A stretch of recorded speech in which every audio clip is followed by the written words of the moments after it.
Obinwannem Ndi Igbo Global Cultural Movement Foundation. Obinwannem Ndi Igbo Global Cultural Movement Foundation. Ebumnobi anyị iweghachite ugwu na nsọpụrụ ahụ eji mara ndị Igbo n'ala Igbo. Ime ka ihe ndị ahụ eji mara ndị Igbo chawapụta dịka ugo site n'inwe mmụọ nkwado na ịhụkọrịta onwe anyị n'anya.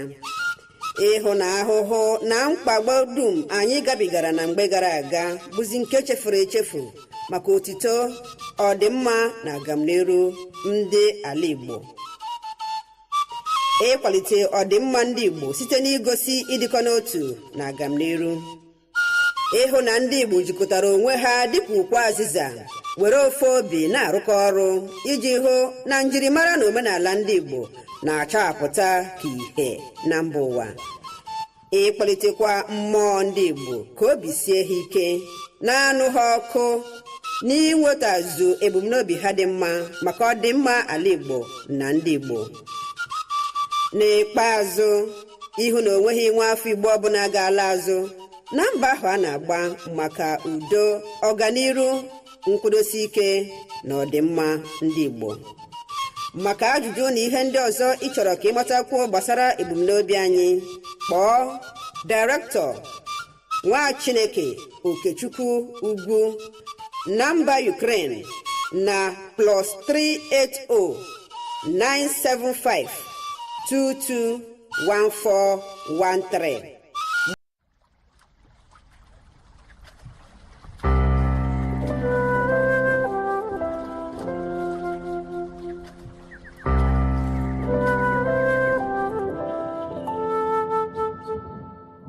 Obinwannem Ndi Igbo Global Cultural Movement Foundation.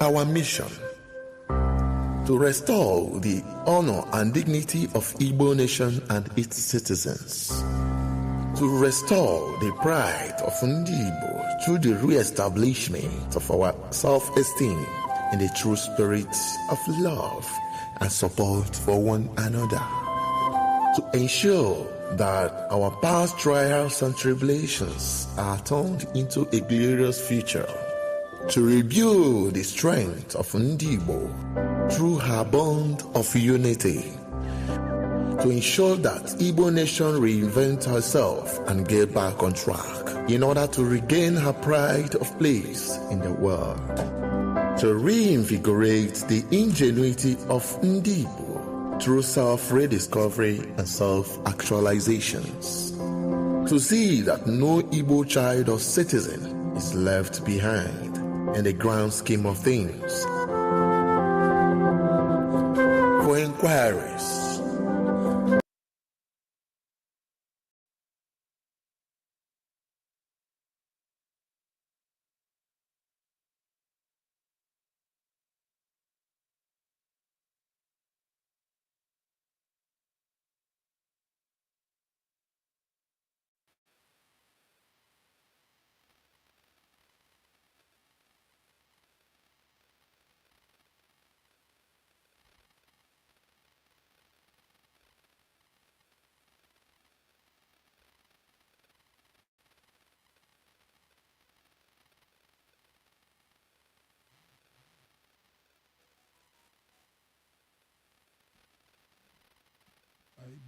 Igbo bụ Igbo ekene m unu. Igbo bụ Igbo asị m nke onye chiri ya zere enu. Anyị abịagokwa ọzọ ebe ọbụla ị nọ.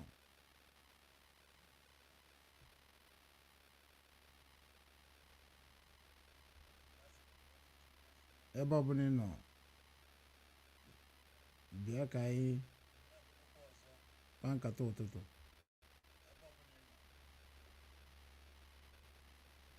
Hello. Hello.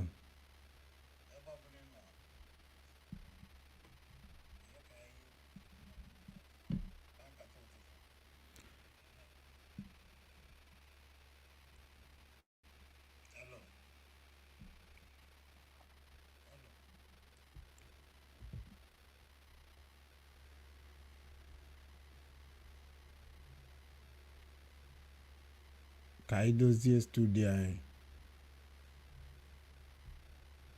edition na voice anyị na-apụta ọfụma.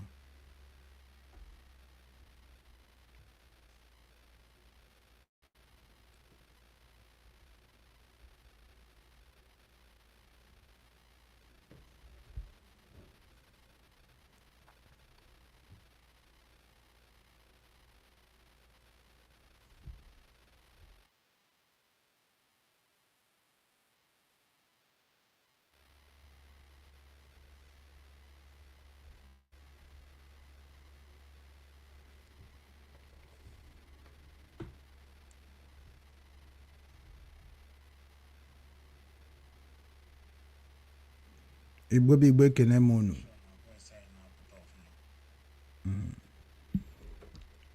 I believe m na ọ dịgo mma.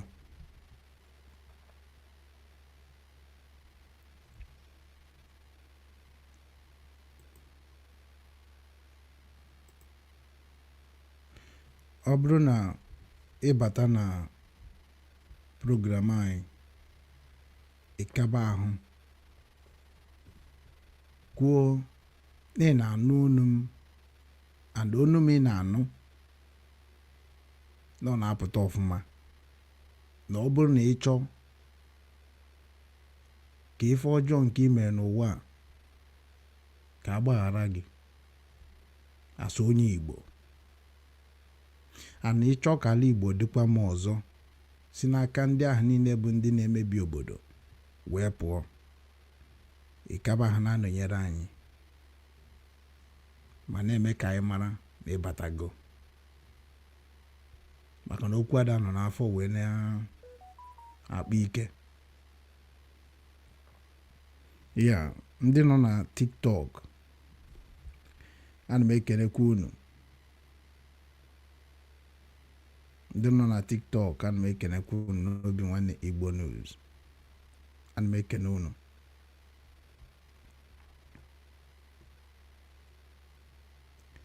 Ya anyị ga-apụba ngwa ngwa n'oge adịrọ. Ụmụ Igbo gbakọọ ọnụ ka anyị kwuo maka omenala anyị na ọdịnala anyị na njikọ nke ụmụ Igbo na ife a ga-eme ka udo dị n'ala Igbo. Ọnya ka Obinwannem na-ekwu okwu ya, na ọ bụrụ na ị bụ onye nke chọrọ udo n'ala Igbo.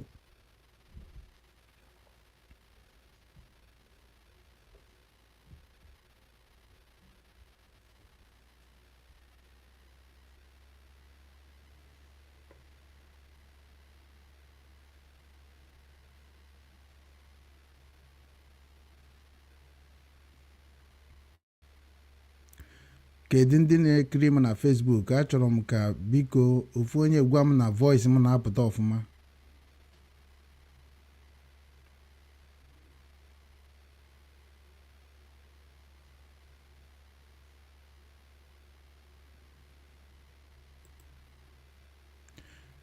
Ya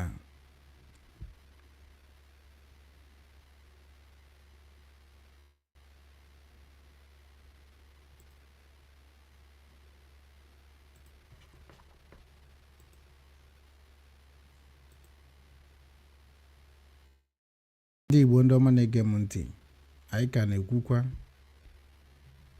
onye ọbụla na-ege anyị ntị na Facebook, mee ka anyị mara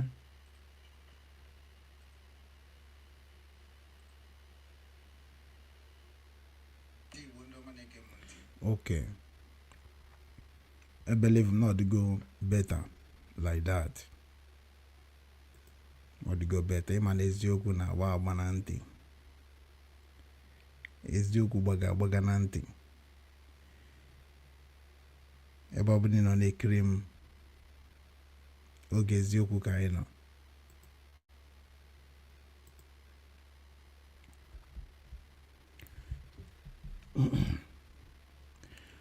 Ya Igbo ndị ọma na-ege m ntị, ekene m onye ukwu kenekwa onye nta wee na-asị nke onye chiri ya zere ya mara anyị niile ma n'ụbọchị taata bụ ụbọchị Orie Mmiri n'ala Igbo, ma bụrụkwa ụbọchị anyị ji enye Chukwu okike abịa ma ekene n'ihi ihe ọma na-emere anyị, maka na onye nwa bụ nne na nna anyị, onye nwa mere anyị ji wee dị ndụ na dị ndụ n'ụbọchị taa. Agbanyeghị na ndị omekome abịago were ọnọdụ n'ala Igbo, ndị kacha mmadụ ibe ha ike abịago were ọnọdụ. mana ya ma nkwe maka mgbegbu wee ghara ọgụ. Anyị ga na-eje n'ubi ka ji n'aka. Ana m ekene ụmụnne m bụ ndị nke banyegoro m sonyere m na Facebook dịka anyị si wee nọrọ n'Obinwanne Igbo TV, nọrọkwa n'Obinwanne News, nọrọkwa n'Obinwanne Igbo News, nọrọkwa n'obi Nweke, Nworie, Nwafọ, Nwankwọ. Anyị jekwa na YouTube, anyị nọkwa na YouTube maka dị ama ama. Anyị nọ na YouTube. Ị ga-eji nweta anyị na YouTube Obinwanne News. Ị ga-eji nwetakwa anyị na Twitter bụ Obinwanne News, ya bụ nke a na-akpọ X. And ijekwa na TikTok, ihe ị ga-eji nweta anyị bụ Obinwanne Igbo News. Ama m na ndị TikTok ha ncha na nnukwu onu m. Dịka ị na-abata na TikTok, ịbata ị na-eme ka anyị mara onye na-ekiri anyị na ebe isi wee na-ekiri anyị. Ọ dịkwa oke mkpa maka na asụ na anyị kọwa mmiri na ọgbọ ụfụfụ. So anyị nọ na mkparaba ụwa dị iche iche dịka ụmụ Igbo, dịka ụmụ Igbo. And ife anyị na-afụ n'obodo dị iche iche ọ na-atụ anyị n'anya. So ya mere na anyị na-abịa ọpụta ụtụtụ ọbụla ya bịa gọọfọ mana turn on live and direct n'Obinwanne platforms. Dịka anyị na-ekene Chukwu okike abịa ma nke kere n'igwe kee n'ụwa n'ụbọchị tata bụ ụbọchị Orie Mmiri. Chukwu mere anyị ji wee dị ndụ n'ala ndị dị ndụ n'ụbọchị taa. Chukwu kere n'igwe kee n'ụwa mana onweghị ihe kerie.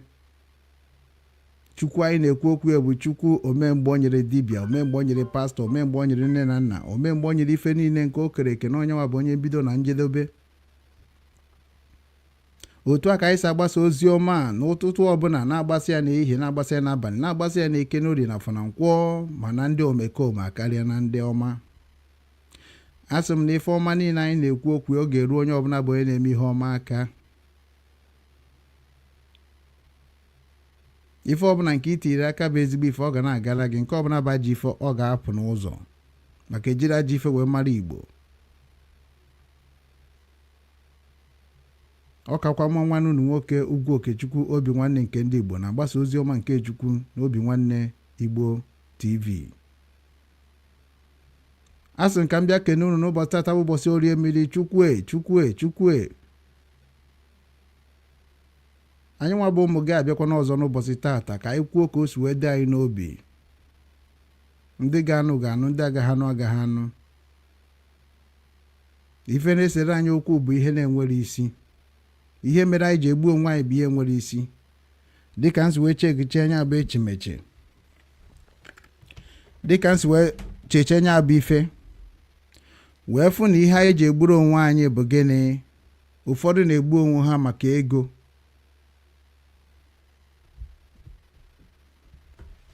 Ụfọdụ na-egbu onwe ha maka ego. Ụfọdụ na-egbu onwe ha maka ihe ọchịchọ nke ụwa. Ụfọdụ na-egbu onwe ha maka ka wee sị na ọ bụ ha nwa bụ ndị na-eme ife ka ọ dị ka o kwesị isi wee dị. Mana anyị onwe anyị na-eme ka ị mara dat n'ihe anyị na-ekwu okwu ya bụ ka ọ ga-esi wee dịrị onye ukwu ma dịrị onye ta mma. So anyị na-akọsara ya Chukwu nke igwe, nkọsara ya Chukwu nke a na wee sị ya jiri aka ya mee uche ya n'ụbọchị tata dịka anyị si wee bịa n'Obinwanne platform Obinwanne TV ka anyị gbasa ozi ga-eme ka ụmụnne anyị marakwa n'ozi ọma ka nwanne na nwanne ji amara onwe ọfa. Ana m ekene Chukwu wee na-asị na ihe niile m ga-ekwu n'ụbọchị tata ka ọ bụrụ ife ga-atụghata ụmụnne anyị, mekwe ụmụnne anyị ka ha mara na ihe ọjọọ karịrị. Onye ọbụla kwube eziokwu na onye ọbụla kwube eziokwu mana iro na-asị ga na onye ka nsị ka m bịa kene unu n'ụtụtụ ọma bụ ụbọchị Orie Mmiri wee sị ka Orie ritere anyị niile ihe ọma, ritere anyị niile ọganiru, ritere anyị niile ịdị n'otu na nghọta nke ụmụnne. Maka na anyị ghọta na anyị niile bụ ofu nne na ofu nna ka anyị nwere n'ụwa. Ịma na nsogbu ga-ana.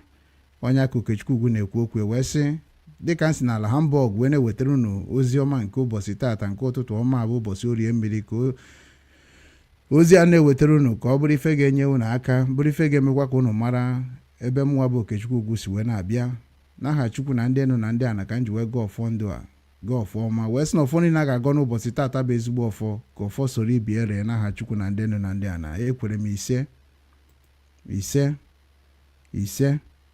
ise ya gaziere onye ukwu gaziere onye nta. Ka m pụtakwa maka na ọ nwere ife m chọrọ ime na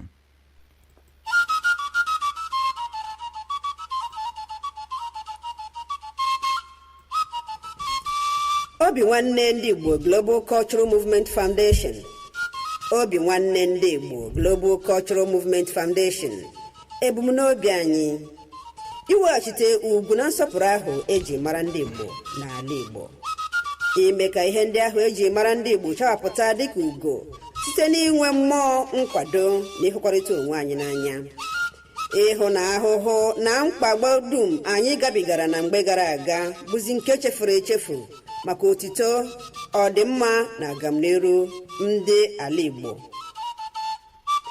Ịkwalite ọdịmma ndị Igbo site n'igosi ịdịkọ n'otu na agamniru. Ịhụ na ndị Igbo jikọtara onwe ha dịka ukwu azịza were ofe obi na-arụkọ ọrụ iji hụ na njirimara na omenala ndị Igbo na-achapụta ka ihe na mba ụwa. Ịkpalitekwa mmụọ ndị Igbo ka obi sie ha ike na-anụ ha ọkụ n'inwetazu ebumnobi ha dị mma maka ọdịmma ala Igbo na ndị Igbo. N'ikpeazụ, ihu na onweghị nwa afọ Igbo ọbụla ga-ala azụ na mba ahụ a na-agba maka udo, ọganiru, nkwụdosi ike na ọdịmma ndị Igbo. Maka ajụjụ na ihe ndị ọzọ ị chọrọ ka ịmatakwuo gbasara ọ na-ewe na amiwe o nwere ife mere na jeje dozie ka m pụta. Anyị akwadogo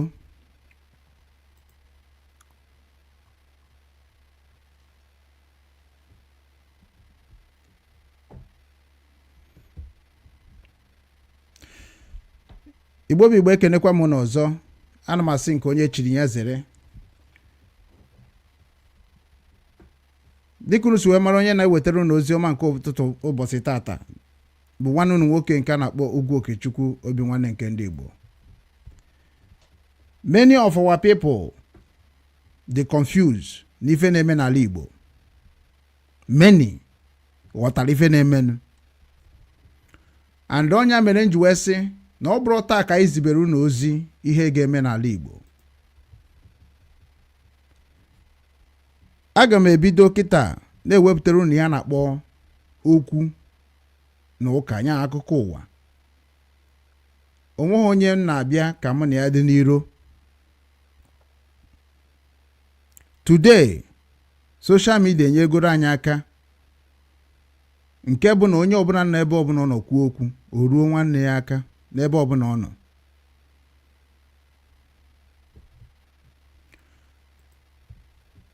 Mana many people ji Facebook wee na-eme ajọ ife, jiri social media wee na-eme ajọ ife. Iru na TikTok ụmụnne anyị nwere ife ha na-ekwu ebe ahụ na-abụrụ ka a ga-esi wee na-eheti onwe ha na-akpọ onwe ha asị.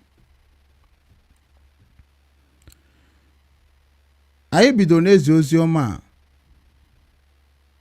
mụnwa particularly because m ga na-ekwuru onwe m na-achọ ọzọ m ịdị na-ekwu maka mmadụ kama were mmadụ kwuo okwu n'ebe m na-ekwu okwu, maka na Facebook ma social network many things na try ka ngosi unu ndị na-eme ka m, ndị na-ekwu ka m, ọ ndị na-ekwu ife mụnwa na-ekwu okwu ya. Many of our people bịara na social media because of money. Many of our people bịara social media because of poverty in Nigeria. Many of our people batara social media to promote themselves.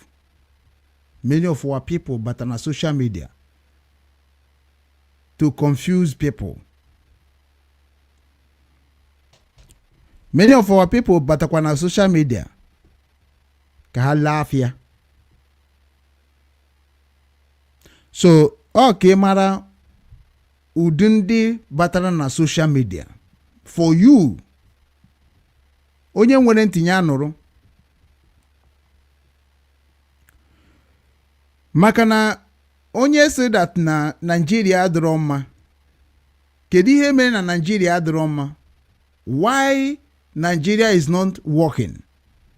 Ask yourself this question as a Nigerian citizen.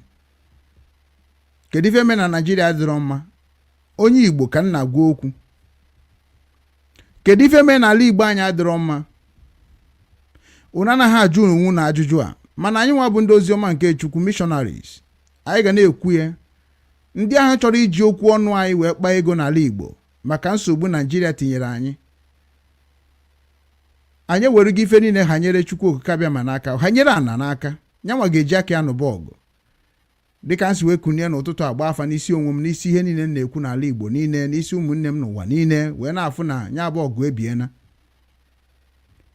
ịhụrụ na afụ na-eme n'ala Igbo na m ga-abịazi na-agwazi unu ya n'onu m so ọ bụ na isonyebeghị m na YouTube ịbụ ha na onye nwere obi nwanne bụ onye chọrọ ka ala Igbo dị mma bụ onye chọrọ ka eziokwu bụrụ ihe a ga-eji wee dozie ala Igbo na-eso m na YouTube na-eso m na my platforms niile because adị m ekwu okwu asa anya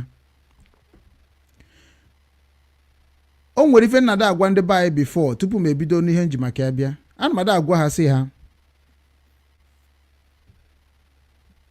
you want your land to be good, you want to be successful in this life, but have you checked around you know if you are the problem of successful of others? Many of you people do social media, but will destroy all of you with the truth. As onye jongwe na onye jingwata na jongwe. Many of you people will never survive a lot of things that are going to be happening in Igbo land. Many will survive. But here is Ozioma na sohanya neneganya madone na watch mo madone ga comment. Do you know why? Because we know that you are going to fall. Because I want to chitere ndị ichie na no chitere ndị ọzọ.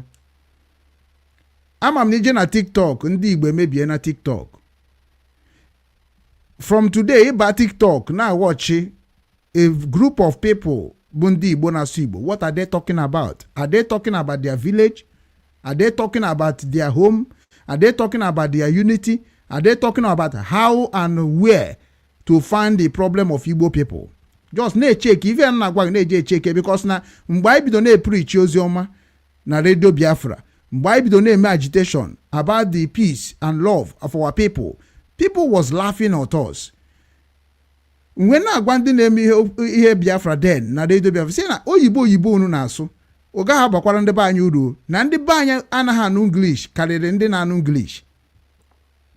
Na mụ nwato n'ala be anyị so ka anyị were Igbo na-agwa ndị be anyị okwu maka na asụ na nke onye na-anụ ka ọ ga-eji wee mee ife. Maka na ọ bụrụ na anyị were asụsụ English bekee eji eri anyị ọrụ wee na-agwụkwa ndị be anyị okwu ndị ahụ bụkwa ndị nyere anyị bekee ga na-afụkwa anụ ihe anyị na-ekwu na-agwatakwa ihe anyị na-eme. So onye mere nji create Obinwanne Igbo News, create Obinwanne TV. Agbanyeghị na ọtụtụ ndị be anyị mụ na ha yi wee jee nya bụ ozi, ọtụtụ n'ime ha ghọtara na ihe ga-agwafa ha ghọtara maka na ọ bụ na ha ghọtara by this time ihe ọjọọ niile na-emenụ akara aka kparụ gị mana mụ nwa mara na 95% of ndị Igbo na-eme ihe ọjọọ and aga m eweso oge ịkọwabara unu ya one by one because mụnụ na-abịa na Facebook ka mụnụ bịa gba saga ọ bịa drag ya followers iwọchi funu ndị niile na-efolo Obinwanne both TikTok both Facebook onwe onye nke m yọrọ biko onwe nke m nwa na-eme ndị ebe asị share ta share ihe nwere m time ahụ because social media niile ama m ha Facebook atọrọ m. Facebook Mark Zuckerberg did not senior me. I senior Mark Zuckerberg and Mark Zuckerberg ka akara m wee mara my history and the same thing amara m onye nwere YouTube ama m onye nwere TikTok but ama m na those people na icheke ọfụma na mgbe anyị bido kwuba okwu Nnamdi Kanu bido zibo ozi ọma these people was nowhere to be found n'ihe anyị na-eme na be anyị but unu bataz na Facebook bata na TikTok chọrọ ijizi ife onye obodo ọzọ mere wee make money mana enwere ebe anyị na-agwa unu a ga-esi nweta ego na be anyị without even Facebook and TikTok. Many of you people nọ n'obodo oyibo nọrọ ọfụma ịnọ ọfụma na-arụ ọrụ ka nsị arụ ọrụ na-enweta ego ihe fọzụ gị bụ ikwube eziokwu ya ga-eji ego gume n'ala Igbo mana ịbịa tọ nụọ ya were emebi ihe ọjọọ mana ya gaghị eji because of na ị na-eme ihe ọjọọ wee soro gị mebi ihe ọjọọ no. Abịara m ka m kụziere ụmụnne anyị ife gwafe ife ga-abịara ha n'iru ka anyị na-ekwukwa na anyị da ka nka na-egwu anyị ma agba na ka nna anyị si wee kwuo ya before mụ nwa akwụsị pụta na social media bịa kwuo okwu ọ ga-adị ka eshiri n'ọkụ maka na ejezugo m ụwa niile a na-ekwu okwu popular adị m popular, I know adị m popular na ihu ndị ọcha, dị popular na ihu ndị Igbo, dị popular na Africa ka na-abazi now, Africa unity onye ka na-abazi now. So ka m wee mee ka unu mara na onye ọjọọ anaghị alas. O kwefuru gọọmenti kwuru na ụgwọ unu bụ youth Igbo kwuru na ụgwọ bịa mebie usoro ndị Igbo. Ndị ụka kwuru na ụgwọ bịa deceive ndị Igbo, kunu confuse the structure of our father. Ndị dibịa na-anụ na ego na-edoberu n'ahụ na ha ga-egbo nwunu mkpa dịka ndị nne na nna anyị si egboro anyị kpagbo gboo. Ọ ife ndị a niile ka ejiri egwu mmughu. Onye mere ịbịa na the topic on social media na Facebook and other platforms, ọ dịghọ na TikTok. Ekene ka nkenere ndị TikTok. Ịbịa na Facebook ugbu a ma ọ bụ YouTube ebe ya na-awọchi anyị, ihe ga na-afụ ebe a bụ topic anyị bụ native doctor, Christianity, governors, Biafrans. These 4 categories bụ nsogbu anyị nwere na baa kita. This is what they call divisions of family. If I be a divide right kita. And inwe ike iche na ọ bụ egwuregwu ka na-egwu. Otu akita esi divide ya, enwe ndị believe na native doctor. Believe no ebe a ka ha ga-esi wee nyere onwe ha aka because na ha na-enweta ihe, mana nweta ha na-enweta ife ha chọọ dị ma onye ha ji enweta ife ha na-enweta. Enwe Christianity, ndị believe na ha na-enweta ife ha na-enweta na Christianity, ha chọọ dị mma, however they are getting that thing they are getting inside Christianity system. Enwe ndị believe na governors like government, believe na that government ka ha ga-eji na-enweta ife ha na-enweta, ha chọọ dị mma how the thing is coming, ọ na-emegide mmadụ ọ na-emedo mmadụ, ha chọọ dị mma. Enwe ndị believe na Biafran. So I told him how Biafran are getting whatever they are getting. Here I'm just they are getting what they want. Because I am a researcher. I am a missionaries. We say it as it is. The cancer gunu. I joined IPOB in 2013. And ozugbo join IPOB can be the wegobando wanine ife neme na Igbo. I joined Facebook 2010. And mgbe a ka m bido wee mebe ihe social media. Before all of you apụta na social media ji ekpe ego, anyị amara ihe bụ iji social media akpa ego. O nwere okwu nnada agwa ndị be anyị na nna anyị mere ka anyị mata na ego abụrụ everything, na onye nwere mmadụ ka onye nwere ego. Mana unu bataziri wee hụ ego n'anya karịa mmadụ ibu unu. Onye mere ihe na-eme unu n'ala Igbo ji eme unu. Blaming Tinubu, blaming federal government of Nigeria, it is like blaming yourself as onye Igbo. You know, the worst things in this life is to know the truth and keep running around the bush of the truth. The worst things in this life is to preaching for peace and doing evil, doing bad. Only the worst. From a lot of things, Igbo, those that call themselves an Igbo race. I saw a lot and I cry. Many of you people knows when I was crying on social media. Akwa ndebe maka ihu na-agabiga now. Maka na abụ m ezigbo nwa afọ Igbo. Tozuru etozu. Enweghị ihe mụ mmasị gị ịbịa n'ala Igbo kịta, history ihe na-eme n'ala Igbo today. Ngakwu nwa ọtọ kwuo maka ya ka o si wee debu and ka o si dị kịta 80%. And then when solution, nna m nye m solution. And all solution a ka nche na dị na Biafra struggle. Which ọ dịkwa ya o. Mana ndị nọ na Biafra struggle today, all of them are worse than Nigeria government. And that is why ndị dịka eji wee na-azụ.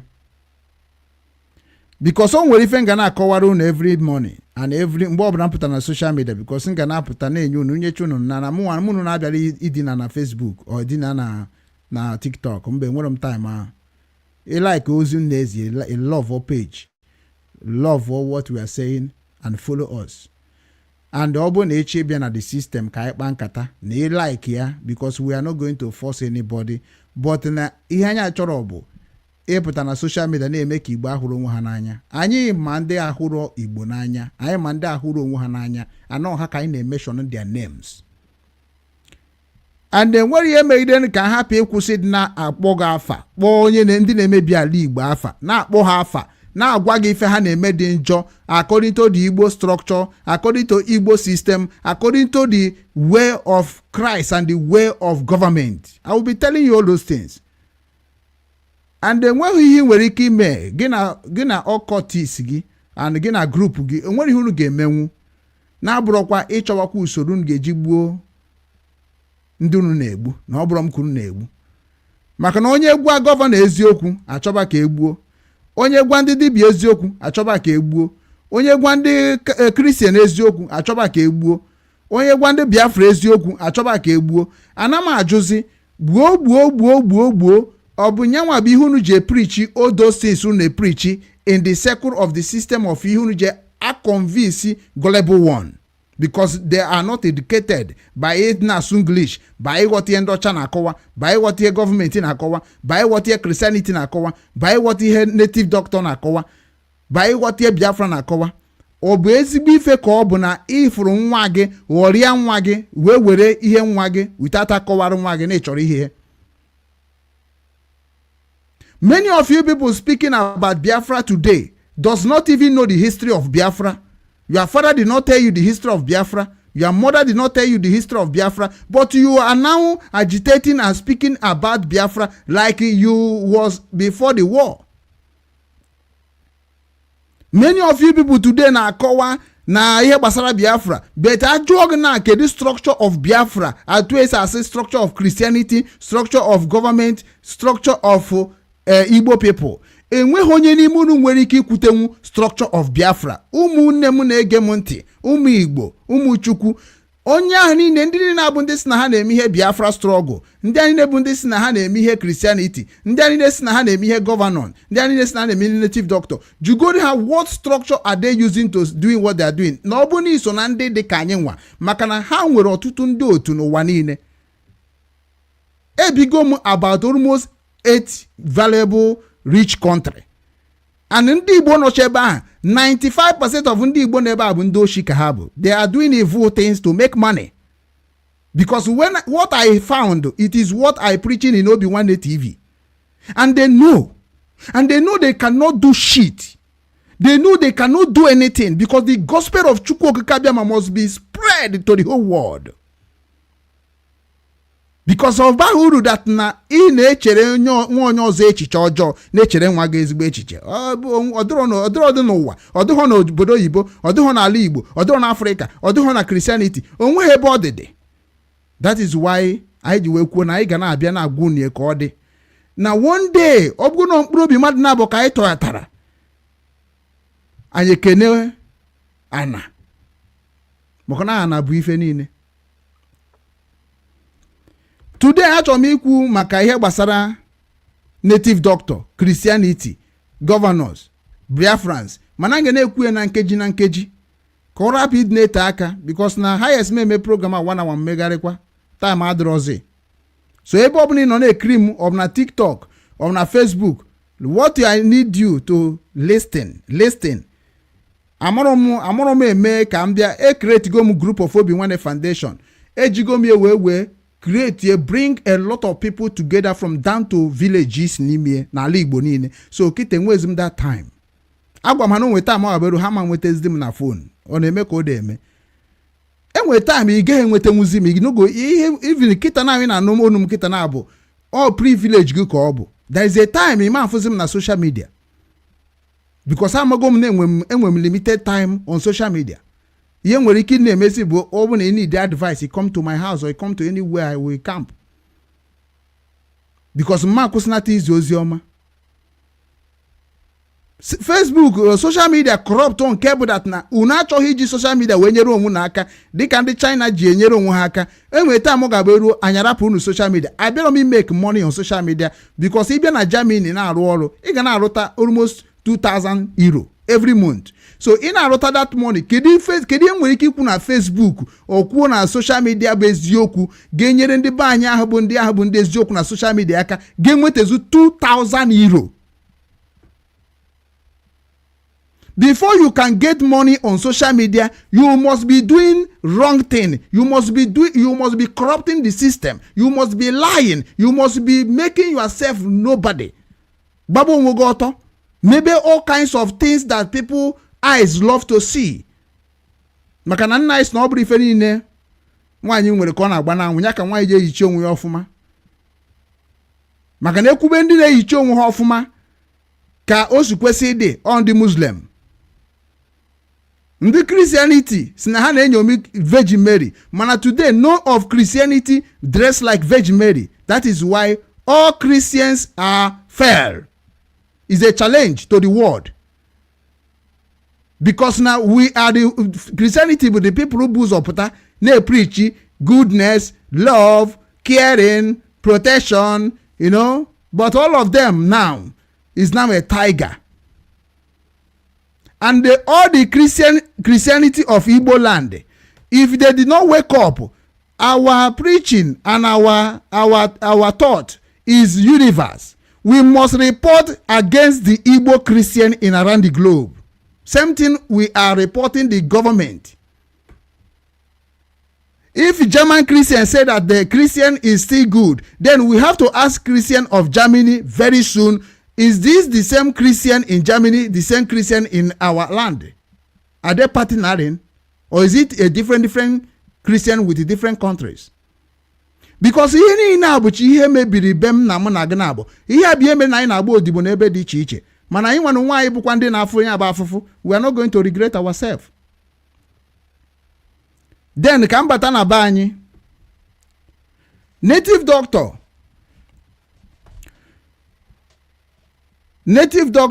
ka m ga-ekwu maka ya mbụ. A na-akpọ native doctor. Ijugo onwe gị ajụjụ, what is meaning of native doctor? Because oyibo ka asụrụ gị, ịma na ọkwa the same oyibo a. Useless Oxford, useless Cambridge, eji destroy your fatherland. Because as far as Igbo culture is concerned, Oxford and Cambridge is useless for Igbo people. Now, unu na amarugo that na education you acquired in the name of you are educated, you have been deceived. Ask yourself, what is meaning of native doctor? Ihe ọ bụla mmadụ kpọrọ onwe jugodo onye ahụ kedu ihe ahụ ị na-akpọ onwe gị gịnị ka ọ bụ? Unu achọghị ma unu amahụ na afa ka eji ama ihe mmadụ bụ. Otu am create Obinwanne kpọọ ụmụ Igbo si ya na ọkwa Obinwanne ka anyị ga-enwe ka anyị wee dozi nwa obodo anyị. Ị na-ajụ m gịnị bụ Obinwanne, ana m akọwara gị na ọnya maka m na-ekwu n'ọnụ. Nya ka na-eme n'omume, nya ka na-eche n'echiche. Na ifu ha na ama ifu go Obinwanne gbogbo before mụ nwa zabịa, maka na ajụrụ m ese Obinwanne wee gwa m ihe ọ bụ wee zabịa. Then protect by the image of Obinwanne. The same thing na ka ọ ga-abụ mmadụ sị gị I am a native doctor. Jugodie, what is the meaning of native doctor? Ihe aka ndị ahụ gụrụ na Cambridge ama nkọwara gị because ha ji egwu wayo. Nke nwa bụ onye nke ọ na-emetụta na nke nwa bụ onye nke this message gbasara ka m na-agwa okwu a. Na adị m agwa ha ndị mebigoro maka na onye na-ezu oshi na egwu ya na onye oshi ihe ọ ga na-achọ bụ ihe ọ ga-eme gị ka iwe hapụ ịmasị na na-ezu oshi. So na mgbe anyị na-agwa gị arụ dị na native doctor, na-agwa gị arụ dị na Christianity, na-agwa gị arụ dị na governorship, na-agwa gị arụ dị na Biafrans, ịnidiri ịghọta kunye na ihe niile aka bụ ofu ụgbọ bụ ha ncha niile. Now what we are preaching, it is how to become goodness in among of us. Ihe anyị na-ekwu okwu bụ ka anyị ga-esi wee bụrụkwa nwanne, bụrụkwa ndị na-ahụ onwe na anyị na-enyere onwe ha aka n'ụwa anyị na-ene anya enweghị ebe ọ tọrọ ute. Na ihe anyị nwa na-ekwu okwu bụ irie ka nrie, ibiri ka mbiri. Mana ha check divide go onwe ha ndị Igbo nọ na native doctor si na ha bụrụ Christian, ndị Christian nọ na Christianity si na ha bụrụ native doctor, si na ha bụrụ politicians, si na ha bụrụ even Biafra si ha chọziri ka we bring everything together so that everybody will know themselves. Ha ncha niile na-ekwukwa na Biafra bụ ihe ọjọọ ka ọ bụ n'ala Igbo. Ihe na-emezi now. So that is why you wepụta boldly as onye nwere experience in Biafra struggle since 2013 till today. I go it as a movement under the leadership of Mazi Nnamdi Kanu. You that is claiming that you are preaching about Biafra and preaching the way of Biafra and the mission of Nnamdi Kanu, have you joined Nnamdi Kanu? If you join Nnamdi Kanu, what position and what capacity could you were joining Nnamdi Kanu? Because what Nnamdi Kanu is preaching, it is about repentance and change your way from bad to good. No, gị nwa bụzi onye unu ha mekọrọ ihe bụzi ihe nwere ike isi na o mejọrọ unu, mana ihe anyị nụrụ n'ọnụ Nnamdi Kanu bụ na eprichi na ndị niile mere arụ na Christian, ndị niile mere arụ na True Native Doctor, ndị niile mere arụ na governorship, bịanụ na Biafra ka anyị che niile bụ ndị ahụ bụ ndị chegharịgoro na ya ma mezi ọjọọ ka anyị fọmụzie our own family that we are going to be using na-enyere onwe anyị aka ma na-emove ahead.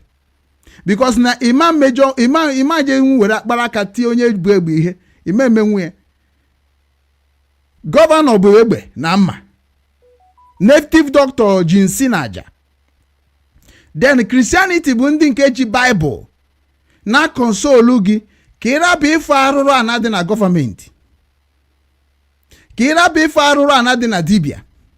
Because Christianity and native doctor na work hand to hand with government. Onya mere, if you go to Burkina Faso recognize their traditionalists. Because whenever your minds come back to home, you understand the value of your culture. Native doctor na nchọrọ igwu unu n'ụbọchị tata. Ịbịa n'ala Igbo, enweghị ezigbo native doctor. Enweghị ezigbo native doctor. Achọrọ m ọ bụ na enwere onye ọ bụ native doctor na village unu bụ onye na-agwọ mkpọrọgwụ na akpa akwụkwọ, maka na native doctor ọbụla a ga-enwe na be anyị ọ native doctor ọbụla ị ga-ejekwu bụrụ ha na native doctor sịrị gị na anyị ga-eme ka ị nwee ego, hapụ native doctor ahụ, report that native doctor na ọ bụ na oge ekwe gị mme, wetere m ihe bụ Obinwanne. Very soon m ga-etibe nọmba m online again, nọmba ị ga-eji wee na sendere m information. I ga-edozi ala Igbo anyị. Ala Igbo must be great again, but before it will be great, a lot of people ga-anwụ.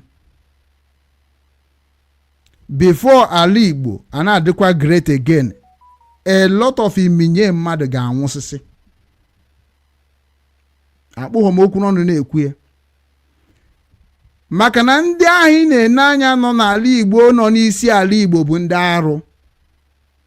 Anọ onye ka anyị kwesịrị ịdị na-agwa ụwa niile na ndị isi anyị na ndị eze anyị na ndị ụkọchukwu anyị bụ ndị arụrụ ana.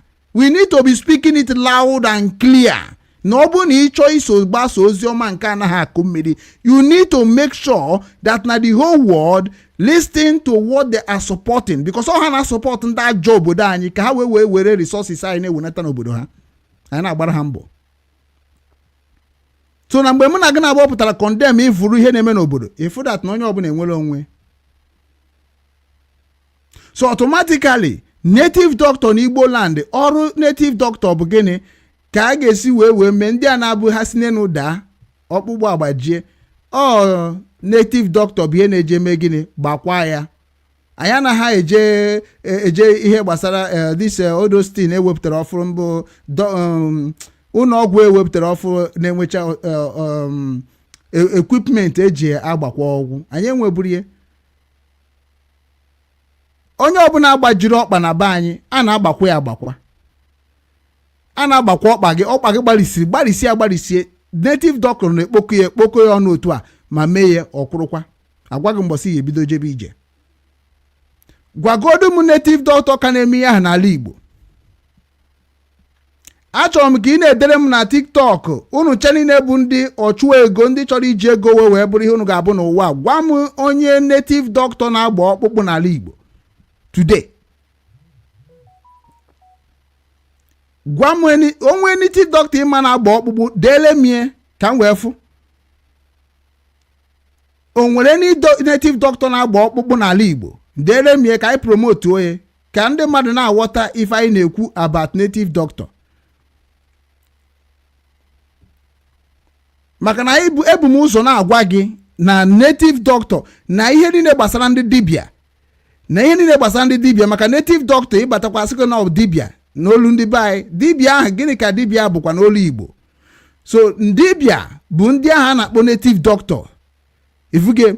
So automatically n'iruo na English dibịa bụ doctor, then doctor ịbịazi na English doctor kedu ihe bụ aka ọrụ doctor? Ịbịa na ebe ihe ji kụziri gị doctor ma ndị ya kụziri doctor, enwere arụrụ a na doctor na-akpa, kpakarịa native doctor, kpakarịa ndị dibịa. Our father never accepted native doctor before, or by force. Enwere ihe socha doctor, mana mụ agaghị abịa sịba ka nkọrọ gị about doctor nke ndị ọcha, ka nkọbagodu gị nke ndị be anyị, wee gwa gị na ndị be anyị na-anwụ ọnwụ too much, na ndị be anyị na-eme exchange of children bụ doctor, na ndị be anyị na-anwụ ọnwụ ike bụ doctor, and ha eburu gị batakwazie na dibịa. Onye ka anyị ji etiri gị mkpu niile a, ndị ọcha ghọrịgidere unu nke bụ na eji doctor egbusisi ndị be anyị, youth ndị be anyị. Mana ịmara ife n'ime obodo oyibo doctor bụ ihe nwere ike ime gị enwụọ n'ike. Enwere ọtụtụ arụrụ a na-adị na doctor.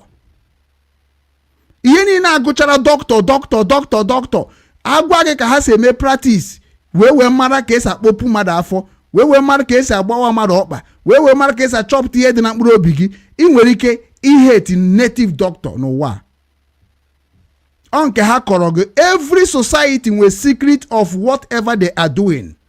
So our father bụ ọ na-eme ife odezu ya ezo, mana ndị niile na-eme ihe ezo ha ncha niile bụ ndị ọjọọ. So na ịbịa n'ala Igbo, ndị a niile na-akpọ nwa ha native doctor n'idiri ka akpọpụta ha ncha niile na mbara obodo gbaa ha ọkụ na ndụ. Kwefu ndị a niile na-akpọ nwa ha native doctor, mụnwa bụ Okechukwu Ugwu na challenge all of them, they are fakes. And ọ bụrụ na gị nwa n'onwe gị agbaba ha ndị ọsọ, maka na ihe anyị na-epush gọọmenti now, anyị ga-epushgide gọọmenti amama mgbe ha sịrị ọ bụ Biafra ka anyị ji ekwuru ihe niile a, kedu ebe anyị chọrọ ka anyị si gaa? Because m ga-akọwakwa gị reason we support Biafra government.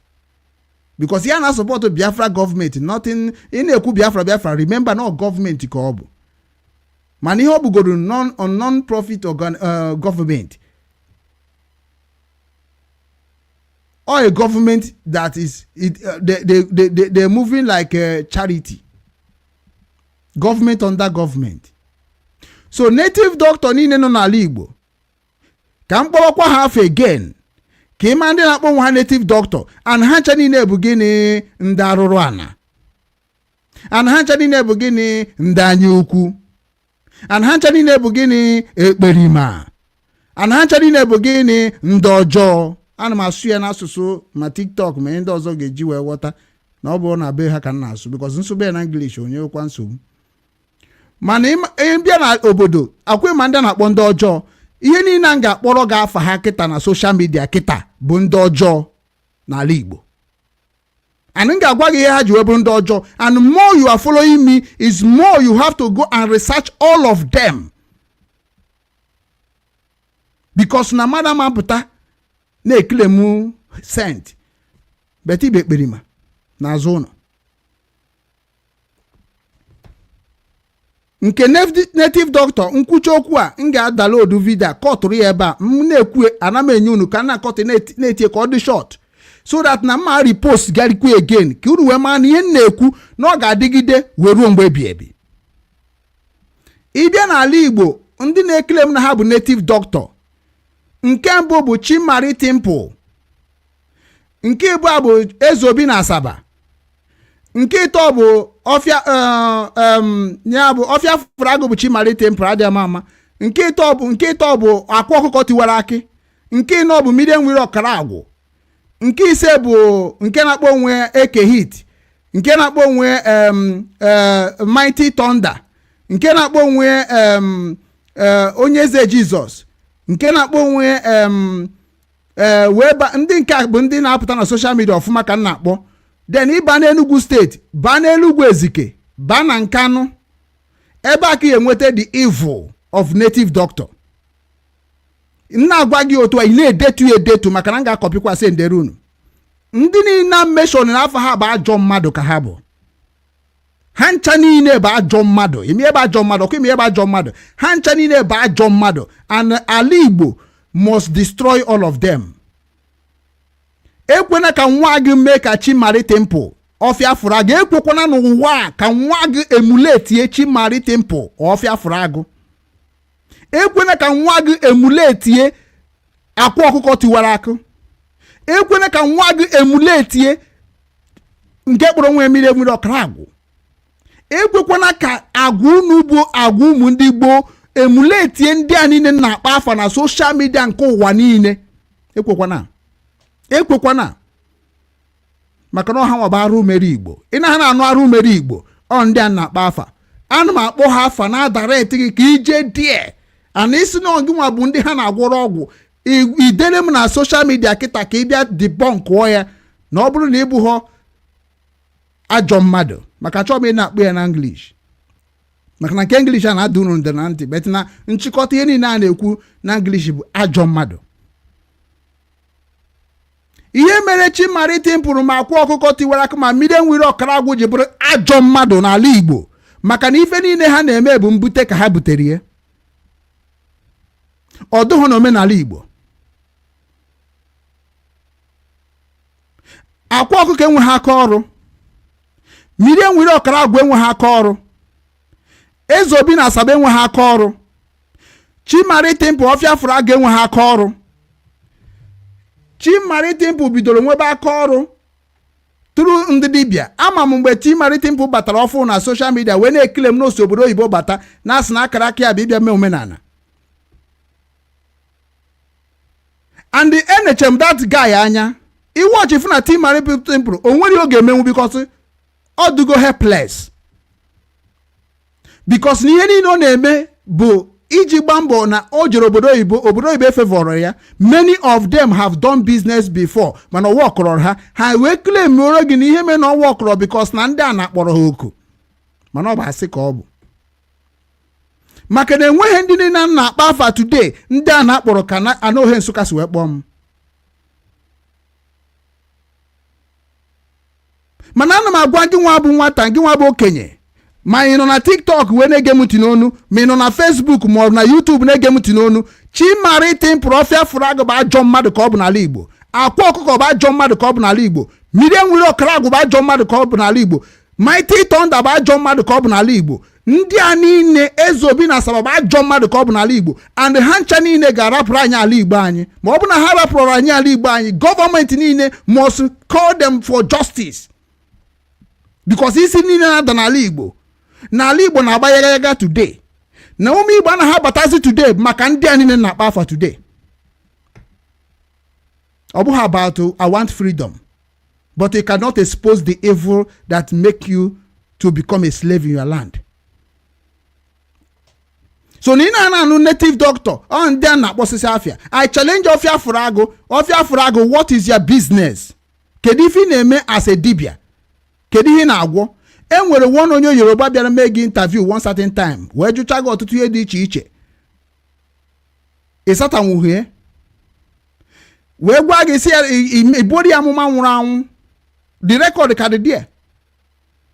Ibori amụma nwụrụ anwụ nya wee gwa gị ifu ka ndị native doctors si ezu oshi, ifu ka ha si edeceive ndị mmadụ.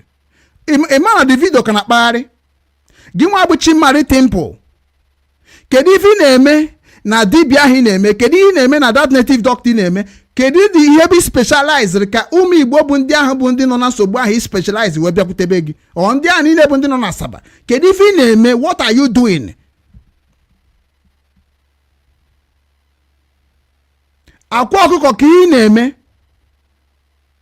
Chimari Temple ihe niile anọ na Asaba kpatasịa n'ego. Ihe niile nọ n'ụmụnna ga-akpatasịa n'ego. Enugo about almost 6 women ka akụbaranụ gị aka. Ka ebe isi akpata gị ji azụ ha a part of this pure water imepere. Chọkwa ka ịba politics, ọkwa dibia, ọkwa onye si na ya bụ native doctor. Ịma na mgbe gboo na native doctor adị enwede efe na-abụrụ ịchọ mkpọrọgwụ na mkpa akwụkwọ ga-eji wee na-enekwata ndị nọ n'ọya. Mana ihe eji wee mara na Chimari Temple with ndị a niile bụ ndị Igbo bịara mebie afa nne na nna m na gị na-abụ ka na-eme ya ọ bụrụ ihe eji egwu na social media na ha ncha niile need to bring to justice. Because that is why they don't talk about new government. I Biafra, something like that, or change our government. Because all of them are working against of the progress of our land. Onya men onwe ihe ọjọọ men ha ma pụta ka isa pụta ekwu okwu. So na ma agwa unu niile bụ ụmụ Igbo nọ n'ụwa niile, ma ndị ochie ma ndị ọfụrụ ma okenye ma nwata ma ikwu ma ibe. Chimari Temple na ọfịa afụrụ agụ na Asaba ajọ mmadụ ka ọ bụ. And the Ezobi na Asaba ajọ mmadụ ka ọ bụ. And the medium wiro ọkara agwụ bụ ajọ mmadụ ka ọ bụ. And akwa ọkụkọ tiwara akụ bụ ajọ mmadụ ka ọ bụ. Ihe niile abụ ndị nne sị na ha bụ dibịa ma eze nwaanyị bụ ajọ mmadụ ka ha bụ. And the government need to react, or the citizen that is this thing is hitting will react. These people need to get away from our land. We need to destroy Alpha of Rago Shrine. We need to destroy Ezobi na Asaba Shrine. We need to destroy Akwokoko Shrine. We need to destroy Medium Wiro Shrine because they are the killers of Igbo people. Ohande Bundi Igbo. Government is not Hamantinyaka. Men, Bumuchuku, will now do it by themselves. So Anamaduna Akananti. Anamaduna Akananti. Ali Igbo must be great again. And how Ali Igbo must be great that now all those people are mentioning must be called for justice. Stop them. Right now. Stop those ndị ahụ na-emebi Ali Igbo n'afa native doctor. Ije n'obodo dị iche iche na-enwe local medicine.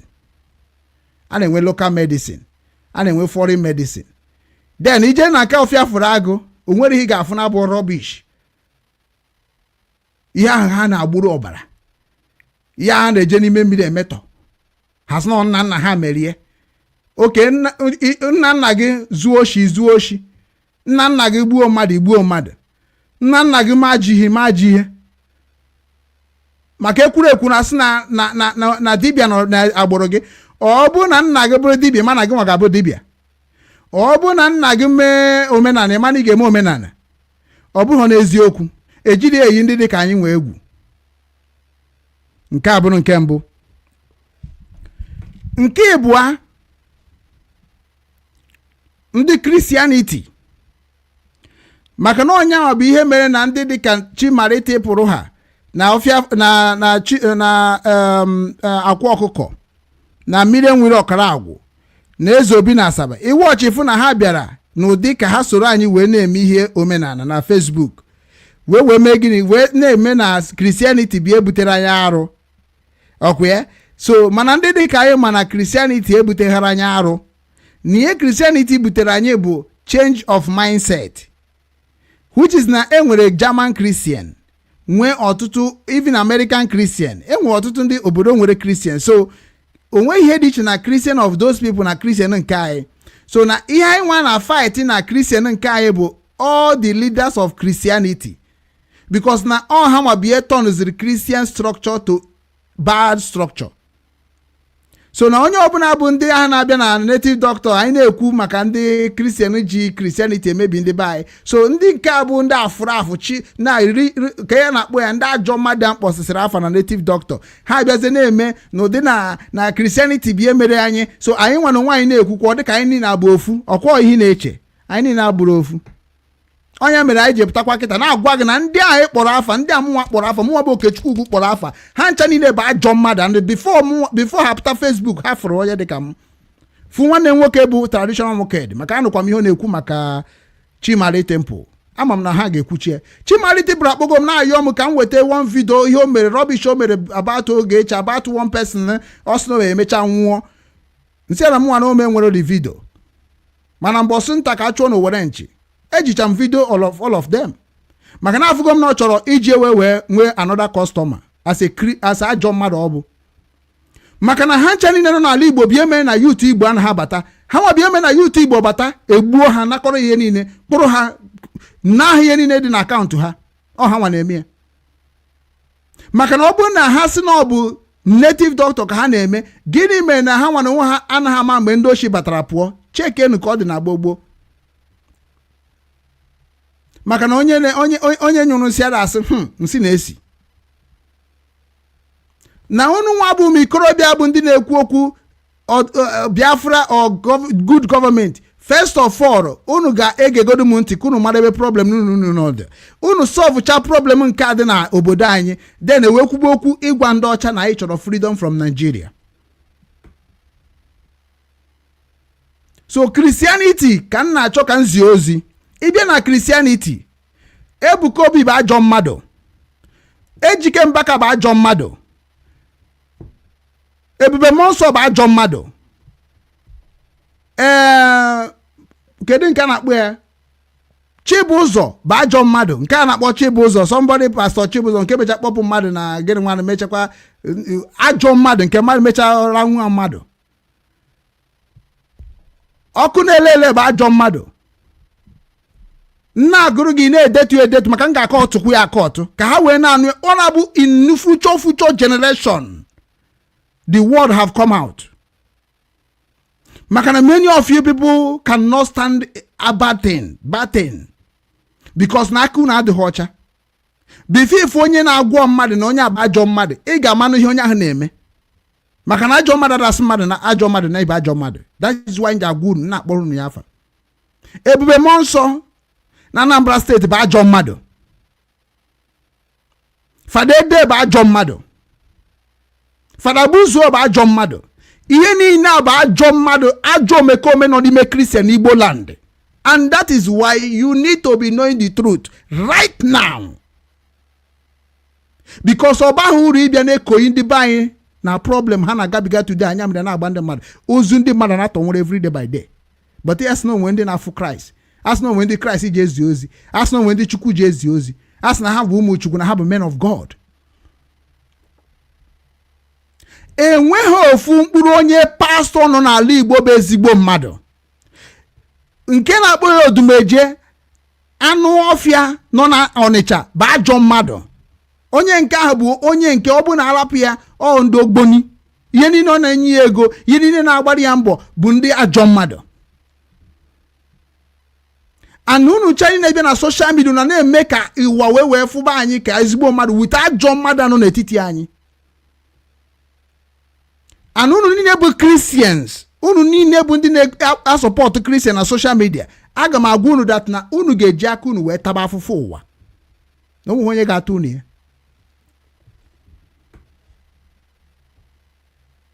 Kedu ihe Christian, kedu ihe ndị akpọrọ ji wee bụrụ ajọ mmadụ?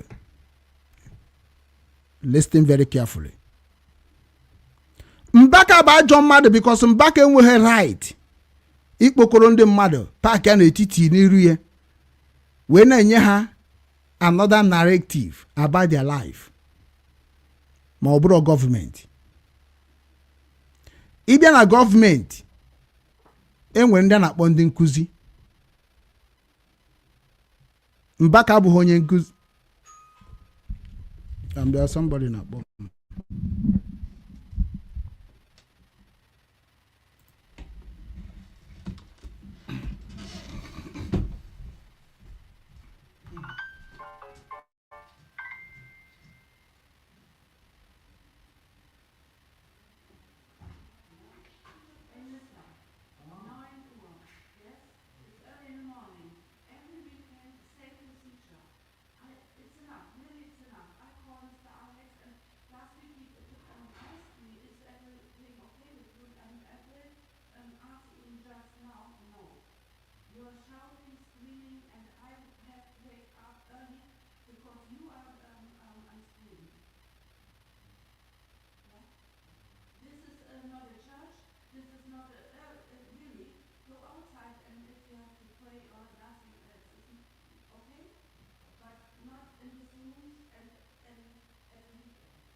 anyị anachetakwana, sorry for disturbance.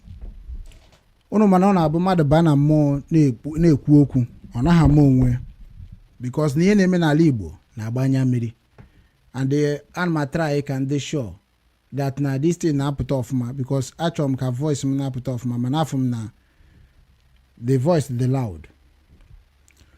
So achọrọ m ịkọwakwara unu ọzọ. Ọ baghị uru ịpụta na social media na-pretend.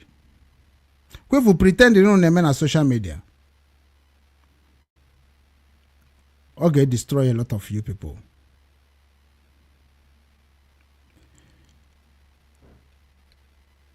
Christianity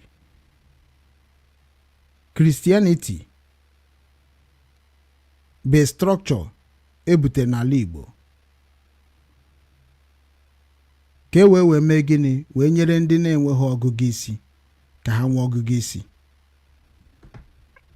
Voice must be low because of my neighbor. Mbaka sị na ya bụ onye oziọma. Kedu oziọma Mbaka na-ezi? Achọrọ m ka somebody dele m na comment section. Obi ezi ana m eke n'afọ gị. Gwagodu m oziọma Mbaka na-ezi. Papa ga-ezibe egozi ọma, mama ga-ezibe egozi ọma, ụmụnne ga na-ezigo ozi ọma, some Mbaka bie na-ezige apart from Bible ha je deceive gị.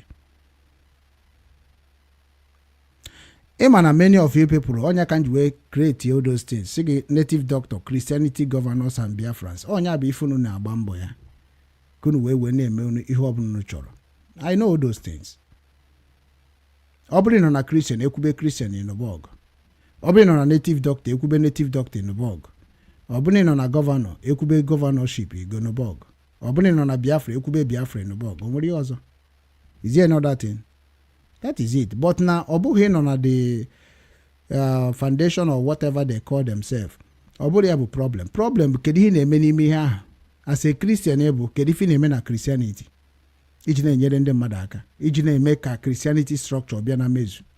Maka na anwụrụ mgbe a gwara na Christianity bụ ndị ajọ mmadụ ka ha bụ. Ha sị na ndị na-esekio ndị ọ na-atụ n'ọnụ. Then ke ndị ọ na-atụ n'ọnụ n'ala Igbo.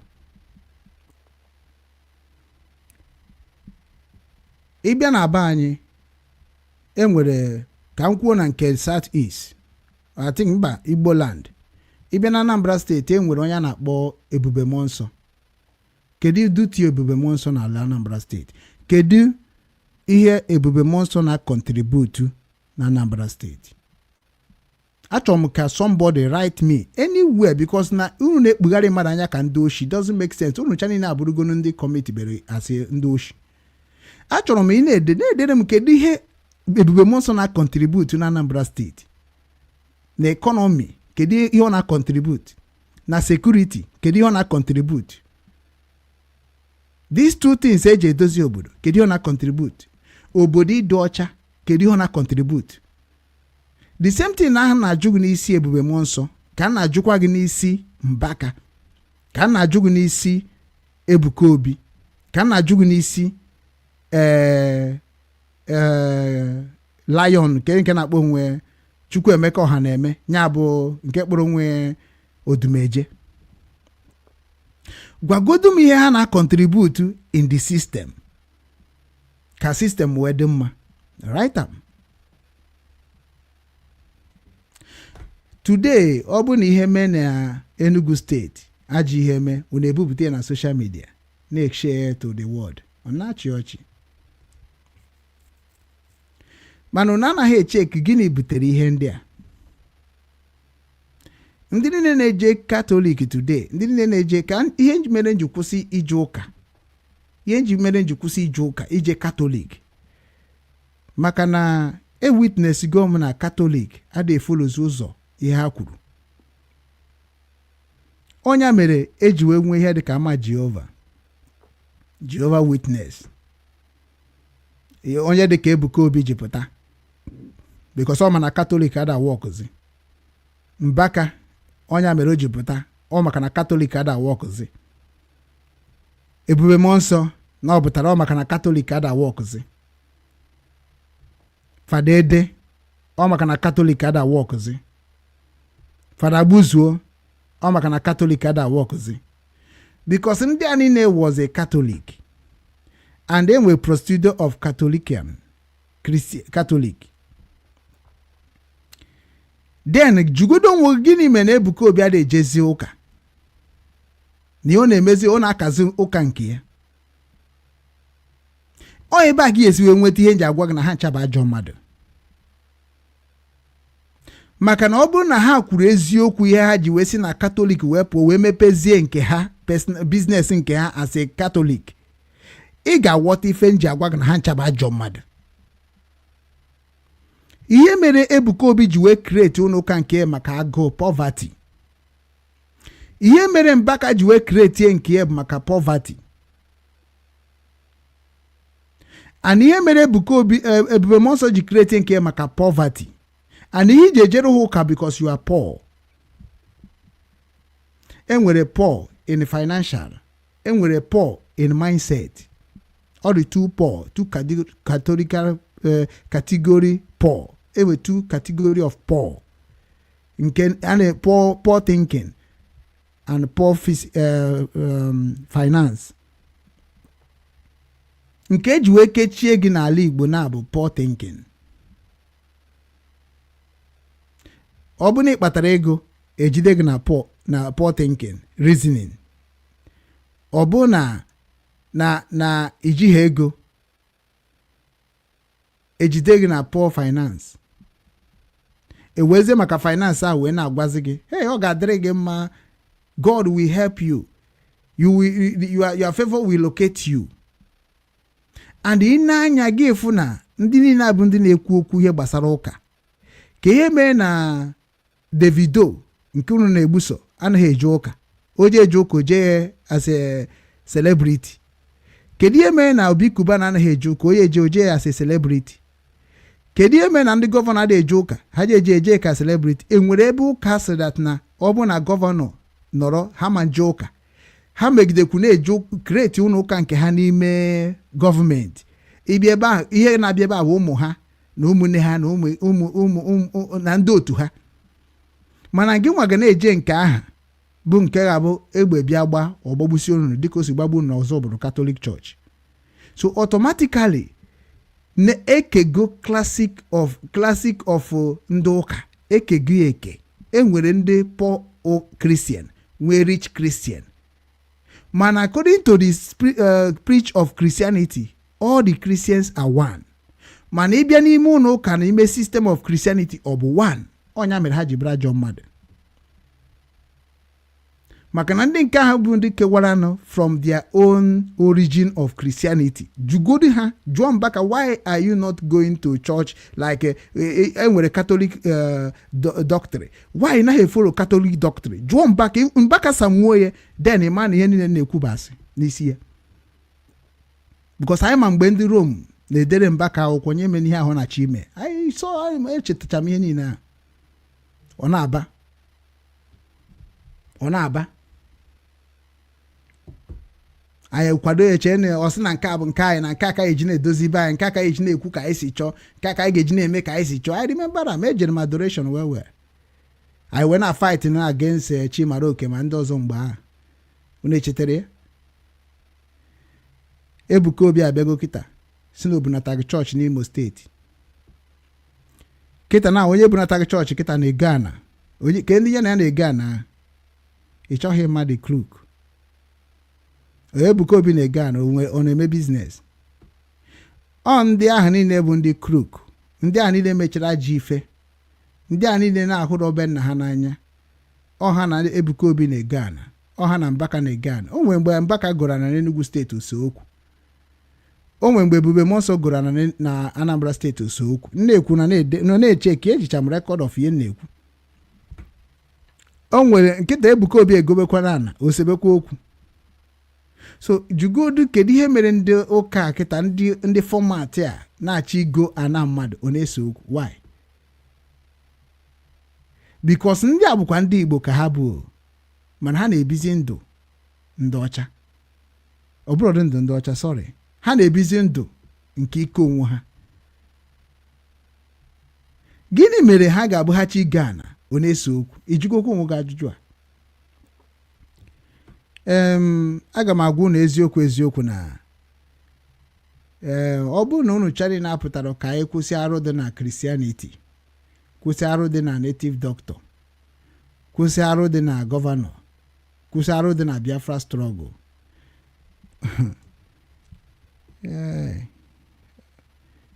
Ọ bụ na Burkina Faso try gide ihe niile ha na try ya na Mali, Niger and so on. Ọ na ha try ya wee menwuo be ha niile ọ bụrụ ofu. Efu na the whole Igbo origin will leave the land and go to Burkina Faso, go to Mali, go to Niger. Ị ga-emecha fear. And all these people ga-abụ the world power in Africa. Let me say African power.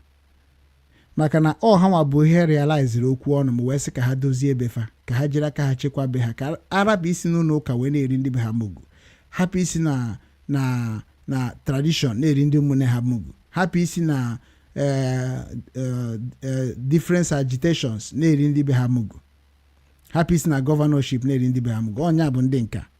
Anọ ihe ka Nnamdi Kanu na-ebela akwa ka ọ bụrụ na ịbata na gọọmenti, ya bụrụ ihe ahụ ị gụrụ n'akwụkwọ ka ị na-alụ. And ihe ahụ ị gụrụ n'akwụkwọ, ego na-akwụ ndị a na-akwụ ndị gụrụ ya ka a ga na-akwụ gị. Enwere ị gaghị enwe ihe dị ka aka azụ bribe o were aghụghọ wee nwetakwu ego ebe ọzọ. No, obodo a ị na-arụ ọrụ na factory, o ego na ahịa ịrụta ka a ga-akwụ gị. So onye bụ ihe Biafra Nnamdi Kanu na-ekwu okwu n'afa Biafra, so that na ịbụrụgodu gọọmenti a na-akwụ ụgwọ ka esi akwụ gọọmenti ụgwọ, nothing more. Because time ị ga-eji je gọọmenti wee na-anata ụbọchị agwụgo. So ka ebe ọzọ isi akpatazi ego iji eme ihe a na-abụrụ nke a na-akwụgo na gọọmenti. Ọnya ka o ji adị izia ịchọpụta ndị na-eme ihe ọjọọ n'obodo oyibo, because sistem ekwughị ihe na-alụ. So any money ọbụla batara na akaụntụ gị adịgo suspicious and gọọmenti ga-akpọ gị for it. How come? Mana ịbịa n'ala Igbo dịrọ n'otu a, ịhụge ego na-abata through church account, mana na-ekwu ka o si abata, ha na-eri ka ha si like. Anọkọta sị na American base donate na Ebuka Obi amama ego na-akpọrọ afa ka ha bịa tabi ọnụ. Then ka ndị bụ American base ya, who are they? Ịma ha? So sometimes anyị nwa bụ ndị si na anyị nwa bụ Christian, anyị nwa bụ the problem, and that problem anyị bụ ife gị na-eme anyị kịta.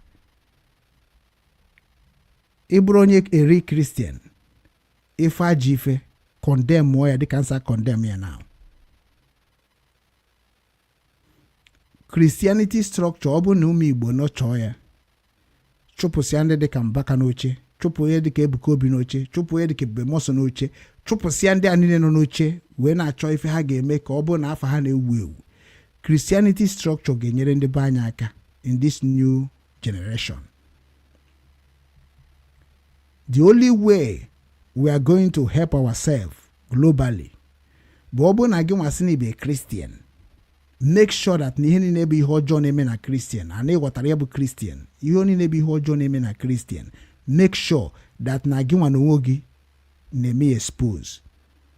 Otu a na-emekwa ndị otu anyị na-emekwa dị na dibia native doctor expose, sikwa otu a na-eme expose na Christianity. Emena na ụdị na ọ bụ na ime expose ọ dịka ihe na-eme dị njọ, because ọ bụrụ ezinụlọ ọ bụla batara ị ga-afrịrị onye ọjọọ fụ onye dị mma. Obuhe na asị fada Mbaka na ọ naghị eme ọfụma, fada Edo naghị eme ọfụma, fada Ebube Monsọ, pasta Ebube Monsọ na ihe na ọdịma. Obuhe ya bụ na ịba ajọ mmadụ. Obuhe ya bụ na expose ya nyash. You are protecting that dignity of Christianity. You are protecting the image of Christ according to the gospel. Makana government adịghị eme ọfụma maka Mbaka. Government adịghị eme ọfụma maka Ebuka Obi. Because they make you to believe in government that is destroying you today.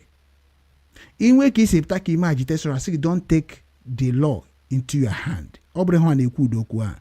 Ọ ka iwe hapụ ịghọta ka ha nwasị arụkọ with government. Because meeting ha na government na-eje bụ gbaa mbọ funi na-protect our image. And we are going to also protect your image. If you go na ọ bụ ndị arụrụ ana na-abụ na agara nwa. Ifuge. Ebuka Obi na-arụkọ with the governor of Imo State. Mbaka na-arụgoro with ndị Asorok. Raw with ọtụtụ ndị governors. Ebube Monsọ na-arụ with the governor of Anambra State. Odumeje na-arụ with Orji Uzor Kanu with all the prominent men. Ndị mmeri gị jibro Paul. Insecurity jibata n'ala Igbo. Ngwagwagodu m onye n'ime ha na-anaghị work with the politicians. Can you write it anywhere? Imo na-abụ sometimes. Unu nwanụ na TikTok. Ihunu na-eme ya culture. Ihunu na-eme ya culture. Ụwa bụ ofu mbịa ka ọ bụ. Ana m advise all of you. Ana m enyere unu aka na-agwa unu. Unu nwa na TikTok. Ka anyị kwube ka anyị ga-esi wee na-achị aba anyị n'otu n'otu. Onye arụzina na TikTok na-akọwa ka Igbo si eme omume. Because na nwere ihe kọwara na TikTok ga-enyere ndị be anyị aka na-abụrụ ka anyị bido actions. Start condemning evil among us. O nwere mgbe na-abụ na-ekwu etego na-ekwu n'okwu a taa ka m kwubere okwu na-ekwu. Eme ihe a na-adị eme ha bịa na my platform asị gị mind their business. Mind their business. Mind their business. Mind their business. Ewe m na-asị ha, ị na-asị m mind my business. As what? As a stranger in Igbo land? Or as a businessman in Igbo land? Because mind their business or ka nrapụ ịdị na-agwa ndị be anyị ife bụ eziokwu. Mind my business or ka nrapụ ịdị na-eme ka ndị be anyị mara na-enwere ihe ọma na ihe ọjọọ. Mind my business ọ bụ ka m hapụ ịdị na-agwa ndị be anyị ụzọ ga-adịrị ha mma ka ha too ogologo ndụ. Okay, imagine na mụnwa mind my business. How will you people say na my business is to make Mbaka and all those people na-akpa afa ma afọ ya fụrụ agụ ma kwụọ ọkọ ha ka ha ncha niile mara na ha bụ ajọ mmadụ. That is my business. Because n'obodo anyị adịrọ mma bụ ndị a. Ha ncha ketechara oke one place. And na anyị nwanụ nwaanyị na-ata afụ n'obodo Igbo bụ ndị a. So na gịnị mere na anyị achọghị condemn ndị a?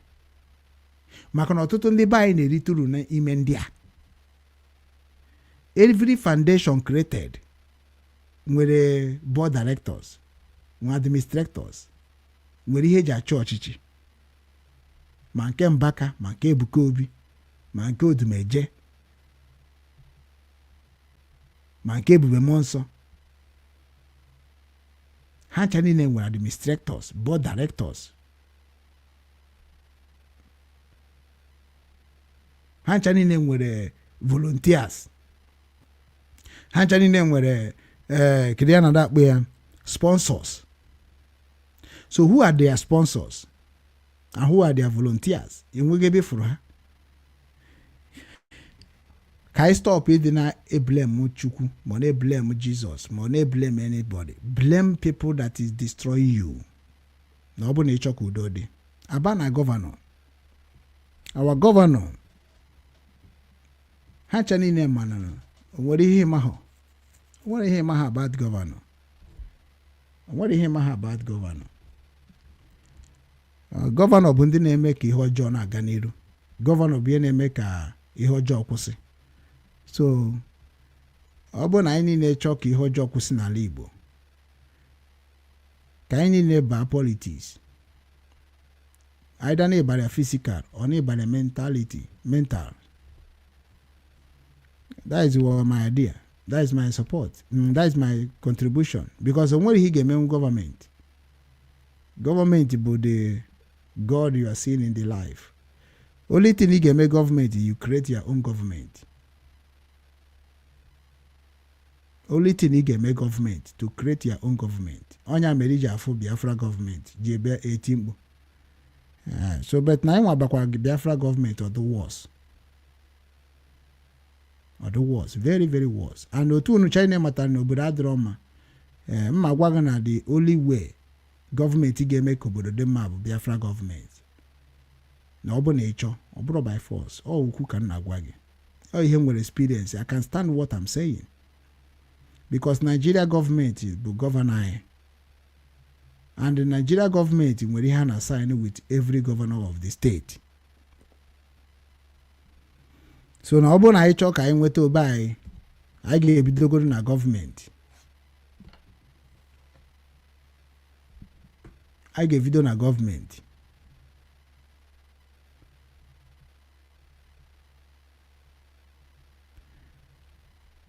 And the onwere ka fight tanwo government without a crowd. Onwere ka fight more government without crowd. Yeah, majority citizen. And then what he unite or a unite in Wakita Nabro Biafra. Then they make and they buy Mara the reason why Biafra is alternative. Biafra ge make a imara jo mad na Christianity. Biafra ge make imara jo mad na government. Biafra ge make imara jo mad na Christian na religion by native doctor. Biafra ge make imara jo mad na Christianity.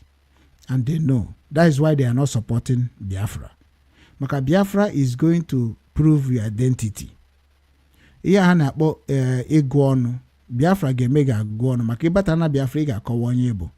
So o nwere ndị biri ajọ ndụ ha chọrọ ka mmadụ mara ndị ha bụ. And ndị biri ajọ ndụ nọ na sistem anyị. Enwe ndị gburu mmadụ ma ịmarọ. Enwe ndị zuru mmadụ oshi ma ịmarọ. Enwe ndị nara mmadụ ihe n'ike ma ịmarọ. So ha nọ na sistem. Anọ ha nwa bie juru na sistem ugbu a. Anọ ha nwa bie na-agba mbọ ka ozi ọma anyị na-ezi hapụ ịbịa. Mana ọgụ nwa ka ọ dịziri ịma, are we going to help ourselves? Because na oya menje say ihe ni na anyị na-ese na Facebook mụ ama post ezi anything gbasara anybody. Dịka ịbịa were video mmadụ tinye because the thing na caught m a lot of problem with Facebook and other ihe. So mbịa ha na ozugbo nzichi unu ozi ọma nnaba.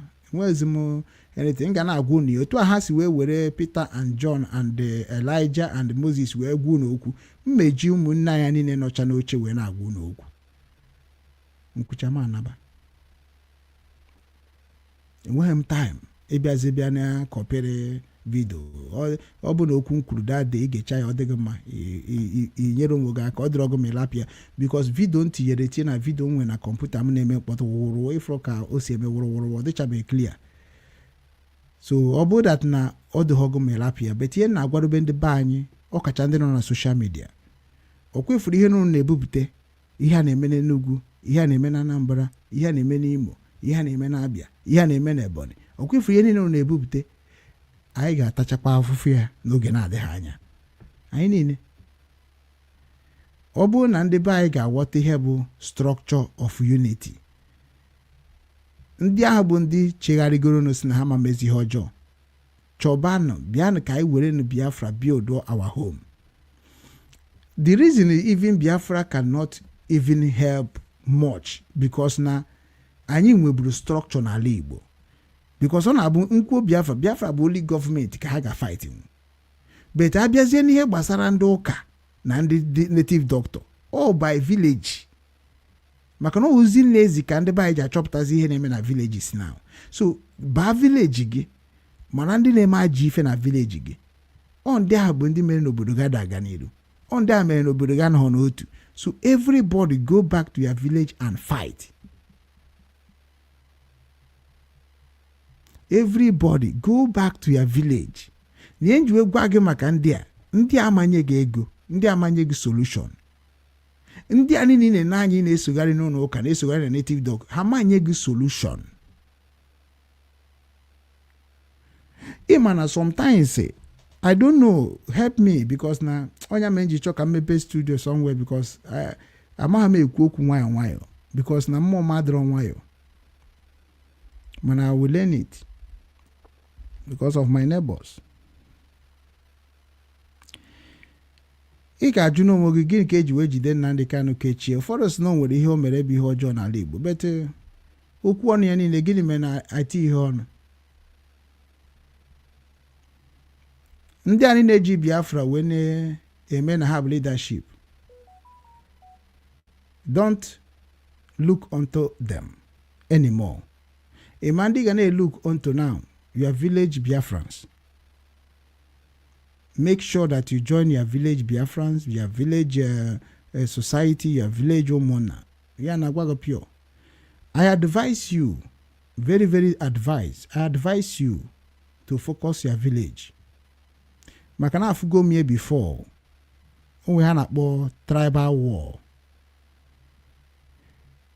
Omuhonye obodo ọbụla ga like ka iwere nwanne we shine ba. A lot of our people chọrọ ka udo dị na bai. Ndị na-asị gị kịta na Biafra. Ị ma na na-edeceive gị. Mana ngwa gị na village gị, ị ma na ana m agwa gị eziokwu from my heart. Because before Biafra, o nwere onye ebu.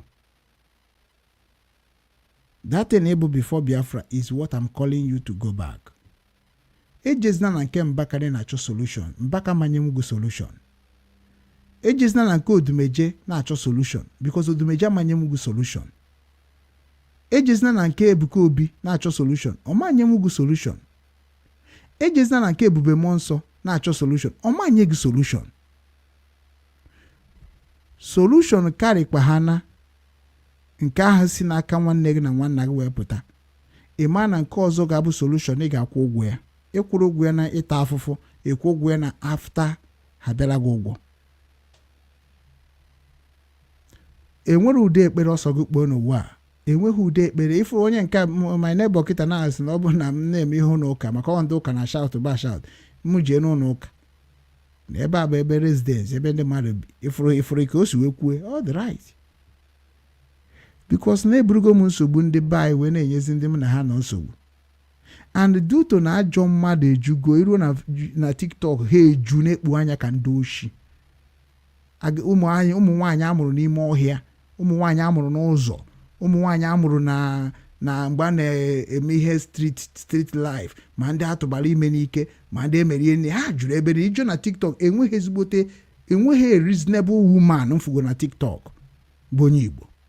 Enwebeghị a reasonable woman, onye a reasonable nwaanyị Igbo na nwaanyị Igbo. Enwebeghị nwaanyị Igbo cross TikTok because TikTok rụrụ arụ n'ebe ụmụ nwaanyị nọ. Ihe niile efu ụmụ nwaanyị jụ na TikTok nke ị na-ene m anya ugbu a, TikTok a, ihe niile abụ ihe na-akpọ ha akata ogiri. Anya mere ihe eme iru otu aha na ọcha na be di ya ma ndị single mother everywhere. Gịnị mere gị single mother? Onye single mother na-abịa na TikTok e preachiri ndị mmadụ about family. People na-ege o. Mana ama m ụmụ ikorobịa na-egecha ụmụ ihe ndị anyị na-ebu ndị like na ụmụ ihe hey nwaanyị mara mma na-ekiri mma. Na ọ bụrụ na ị na-ekiri enite nọ mma, ọ na-ekiri ka o si dress ya. Ifu nwaanyị ịmakwa nwaanyị nwere nsọ. Ị na o nwere ihe nwaanyị Igbo anaghị eme. Ije na TikTok today, check gold ndị a na-akpọ ndị China, ụmụ nwaanyị China. Ịbịa na TikTok, ụmụ nwaanyị ga-enweta na TikTok mostly bụ ndị obodo ha dị njọ. Ndị obodo ha na-aga n'iru enweghị time of TikTok. Before nweta ha na TikTok, ime ihe ha na-abịa ime i-market ngwa afịa ha karịa ha. mana ifu onye Igbo nwaanyị Igbo na TikTok ihe ọ na-abịa bụ ịgba asịrị ha sị na ọsaga ka a na-akpọ ya anọ ya mere ọrịa bụ mbịa na TikTok enweghị m time ọ nọkọta nsị gị tap for what gị ga-eji tap eme if TikTok like ọ ya mere mụnwa ji like ịga TikTok too much because nga TikTok na-asị ya tap for what if you like tap if you don't like ọ bụrụ force and ọ bụ na onye ka TikTok ji enye ego nye na m because mmadụ anaghị tap ihe ọ likero ị na force mmadụ like ihe ọ likero so everybody is natural na Facebook like share ihe onye ahụ na-eme don't like leave am jụrụ ihe amara m because ọ nọkọ force mmadụ mee ihe ọ chọghị ime so I don't believe in that ọ bụrụ na ịbata afọ okwu mmadụ na-ekwu like ya ị ga-share ya ọ bụrụ na ị likere ị gabara onwe gị ọ bụrụ force so amara ị na-asị tap because ị chọrọ inweta something ị chọrọ inwe target enwere m target na TikTok my target na TikTok to drop you message that going to help our future children ọgwụcha afụbeghị m ndị gọọmenti ga-abụ ha na-ekwu okwu na-etime ha TikTok a na-asị tap ọ ndị na-achọ ego bịa na tap na-asịsị tap ndị were TikTok mere business mana anyị nwa were mere a gospel house ubi nwa na-ebe gospel house ebe ị ga-abịa na nụrụ ozi ọma ọ bụrụ ebe a na-eme business ọ bụ na anyị chọgodi market business ma anyị chọ imere gị business then anyị bịa ya kọwa business ahụ nke bụ na onwe ihe mere anyị ama na anyị nwaka ihe ejide mana m nwa ma nji because of money wee hapụ ikwu ka o si dị m n'obi so ana m agbaziri ndị nọ na TikTok na ụmụ nwaanyị anya na-abụ unu nọrọ n'aka akụkọ ihe gbasara utu na amụ nyere n'onwu na aka ọnụnwa bụ ihe na-emebi our system gbagodu mbọ na-akọwanụ njirimara Igbo gbaanụ mbọ na-akọwanụ ka Igbo si ebi ndụ ana m asụ na gbaanụ mbọ na-akọwa onwere nke unu mara kwa na gọta amụrụ unu na many of you people mgbe nọ n'Ọnịcha ndị anyị na-ebicha na Abacha ndị anyị na-ebi na Abacha many of them mụchara ụmụ na ahụ okwu na-abụ onye buru akpa tinye n'azụ jebe Ọnịcha ịbịa Ọnịcha nwaanyị bịara Ọnịcha nwaanyị a na-ebibi n'ụlọ before so nwaanyị a na-ebi n'ụlọ before ọnụ na-amara TikTok nwaanyị a na-ebi n'ụlọ mana ya afụ nwaanyị na-etizi akpa okoro akpa otu a ọ sị na ya na-eje Lagos onwekwu nwanna o jezi ebe ahụ onye ka ọ na-achị ijeje o jee ebe ahụ bido na street onye ọbụla mere o nwere ike ọgbaga agbada ọlọje hotel ụmụ onye si ya si ọlọje hotel o nwere ike bifo na ayọricha ego ji wee bịa Lagos ị ga-afọ ịgasị asị o buru ngwongwo ya o bido n'ịgwa gị na ya bụ nke a bụrụ nke ọzọ from ihe na-amị ihe na-emenụ o were ego gị wee lenti ụlọ ya bife na-amị na-emenụ o wee zo na ya wee gbaba akwụna bife na-amị na-emenụ ọ mụọ nwa mkpuke bife na-amị na-emenụ nwa ya etokwa bife na-amị na-emenụ nwa ya join kwe ya so before ị na-ekwu okwu about ka obodo ga-esi dị mma mara amadat na ndị be anyị na-enweghịzi identity erika ịma na ndị be anyị che nọọsụ Fulani bie na-enye nsogbu Fulani is the last people na-enye anyị nsogbu anyị abụrụ Fulani particularly Igbo o nwere ike bụ Nigeria nsogbu Nigeria Fulani mana ịbịa na ala Igbo Fulani abụrụ problem bụ ndị be anyị dị njọ karịa Fulani anọ ndị anọ na Christianity leadership ndị anọ na native doctor ndị arị na-ebu ndị nọ na gọọmenti ọha nwa bụ ihe bụ nsogbu anyị n'ala Igbo ya na ndị youth na-eme ka ọ bịa na mmezu so ị na-ekwu okwu about udo na-agba mbọ na-akpa afa ndị na-ekwu eme ihe ọjọọ onye a bụ na ha akwụsịnata ya anyị ma ya kpogidere akwa ọkụkọ ha kpogide gọọmenti na-abịa ka ha mmacha ka ha na-amacha mana ọnụnwa bụ ikorobịa na agbọghọbịa bụ ndị na-adịghị eme ihe ọjọọ nọ na sistem ọtụtụ n'ime na-enweghị fon mana ndị nke nwere fon ịkaba ahụ gaa anyị ntị kaba na ahụ na vileji ma ọ jee n'ime ahịa kwubenu maka ajọ ihe ndị be anyị ji ihe dịka ụka ihe dịka dibịa ihe dịka gọọmenti eme ka ndị nọ n'ime ahịa wee kunye mara na ihe na-eme ha na ha da akpata ego maọbụ na ahịa da agara ha maka ajọ ọchịchị ajọ omume dị na sistem anyị nwa n'obodo oyibo na-eme ka ndị ụwa mara na ndị a bụ ajọ mmadụ so gị nwa nọzi na sistem ga-esokwa na-eme ya ụka ga-enyere anyị aka maka na anyị na-emebu ihe ka ụmụnne tupu ụka abịa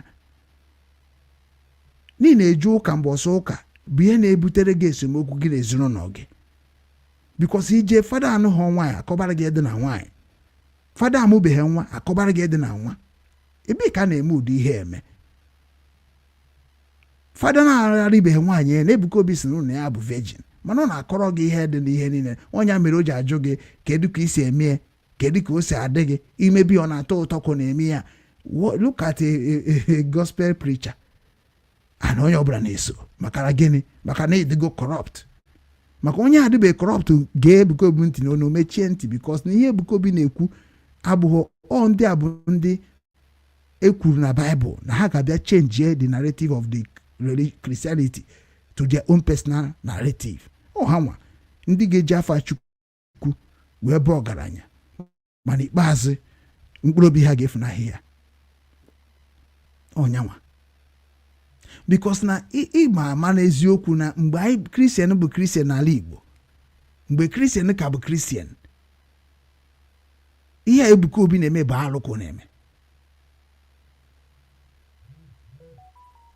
Nke Mbaka bụ na Mbaka na-pretend,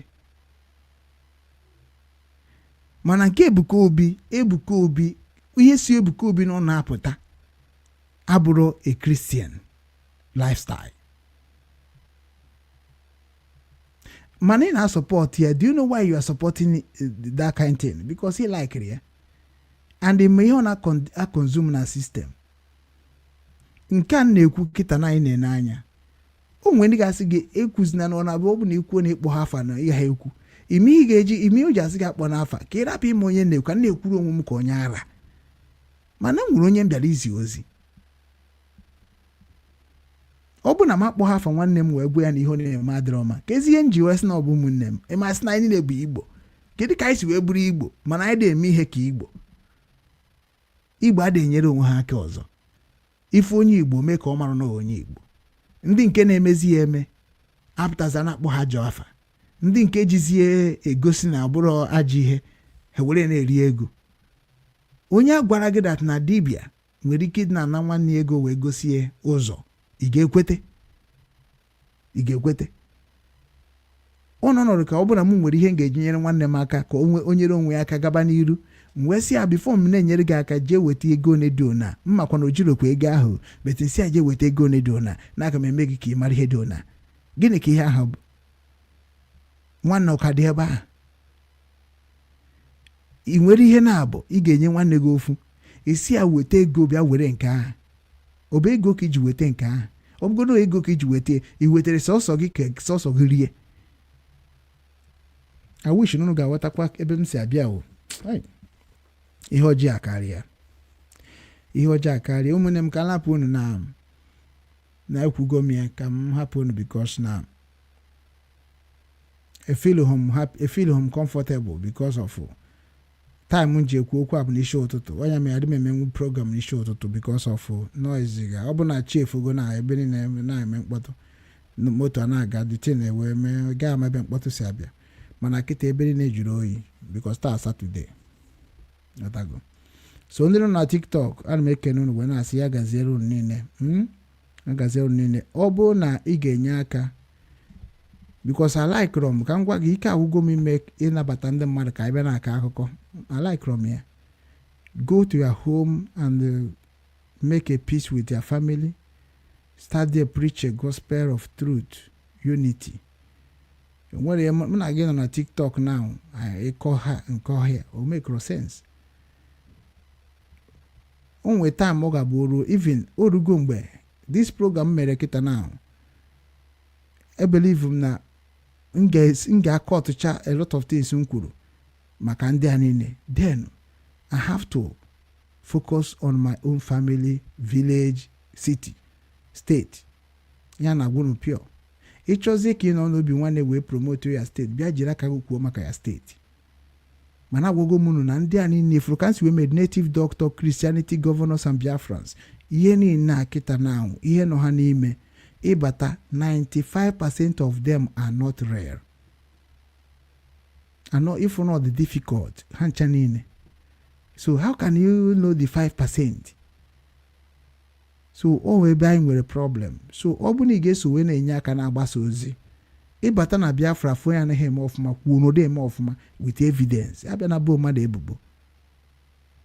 Ịbata na gọọmenti fụ ya dị eme ọfụma kwuo ebo n'ihe ebubo. Ihe ma like robi ibe ebubo. Otu a na-agwa gị na ndị m gwara gị ma ndị native doctor ndị Christianity leaders ebughị m ihe ebubo. Agwara m ha according to the structure of Igbo race. Maka na ihe ha na-eme abụrụ Igbo culture. Ihe ha na-eme abụrụ Christianity structure. Ifuge gọọmenti bụ na politics na game of onye ka onye si chọọ. Majority carry the vote. So whenever you vote governor, ihe ọmụrụ mere ebe is your choice. So but ebe anyị kwesịrị isi na-ekute ume na ọ bụ na gọọmenti mejọba anyị na Christian and a native doctor. Ifu na ha ncha niile abịago ju ebe ahụ wee mebibie. So na mụ gwara gị ife bụ the reality about native doctor, about Christianity leaders, and about Biafrans that claiming there are new government that are going to end bad government of Nigeria. So kende ha bụ the bad ones. Ndị nke bịa na Biafra struggle agaghị ama bịasị bagi na ndị a bụ bad ones. But m gasị na ndị adị eme ka o kwesị isi wee dị ka ọ dị mma na uche nke m, uche onye adịghị njọ. Ị bịa na governors can never be good because of the agreement they signed with one Nigeria. Then ị bịa na Christianity can never be good as far as we are supporting the leadership of Christians to be doing evil according to what they are doing now. So ife ndị a niile bụ ihe gị nwa na-akwado na na-egbu mmadụ na-akwado n'ala Igbo, na na-ezu oshi na-akwado n'ala Igbo, na agụ na-agụ na-akwado n'ala Igbo. How? Okwu ihe akịta na-ekwu na o ihe a na-ekwu na because ihe ji dị iche na ihe ọmụna na join n'ụwa ma bụ join anything m ga-like ka m na-ekwu okwu. Awụnya me ha da like cham because m ga-agwa gị chairman this one ekwukwara aghọtara m ya kwugharịa. Ana m ajụkwa ma ndị ụka ma ndị pastọ mgbe ahụ ha mechasị m hapụ ha na business ka ha na-eme. Ya ka m ji wee dị strong n'ihe na-agwa Christianity leader.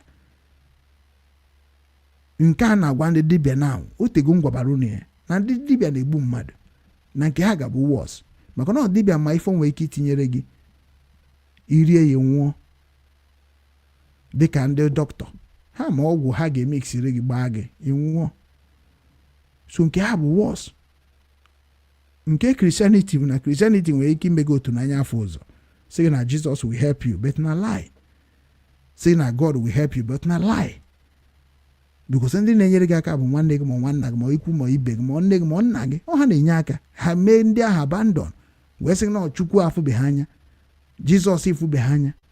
Ifo na ọ bụ blackmailing amam ka m ezikwue or deceiving and a deceive gị na-abazi na corrupt system emesi na ọbụsọ gị nwa bụ onye mebere ihe ọjọọ. Ọ kwasọ gị o ka esi wee fụ ya. Imagine because onye na-eme ihe ọjọọ wee mebe ihe ọjọọ. Imagine maka onye na-atụ asị wee tụba asị. Unu chọọ ka obodo anyị dị mma ka ndị because ịbịa n'obodo kịta ekewasịana. Enwe ndị si that na ebe gaderu ha ka ha zube oshi. Enwe ndị si that na ebe ndị gọọmenti anaghị eme ọfụma na ha na-ezu ego anyị ka anyị zubekwu ego na onwe onye nwe ego. So ifuru ihe anyị ji eti mkpu. Enweta ma ọ gaba ruo ị na-eje afịa ị na-atụ ụjọ. Enweta ma ọ gaba ruo ị na-epreach ị na-atụ ụjọ because na poverty ga-emegide ndị mmadụ. Onye ọbụla akwụsịzi ije ụka, akwụsị ije afịa, onye ọbụla ezigbo onwe ya ori. Anọ ebe a ka a na-head now. Anyị kpatachasị ndị n'ala Igbo ha erie ka ha si chọọ maka na sistem ada kontrol nwee ego anyị na-ewenata. Ndị wonu ndị nọ na TikTok ya gaziere unu niile ka ọ dịkwanụ.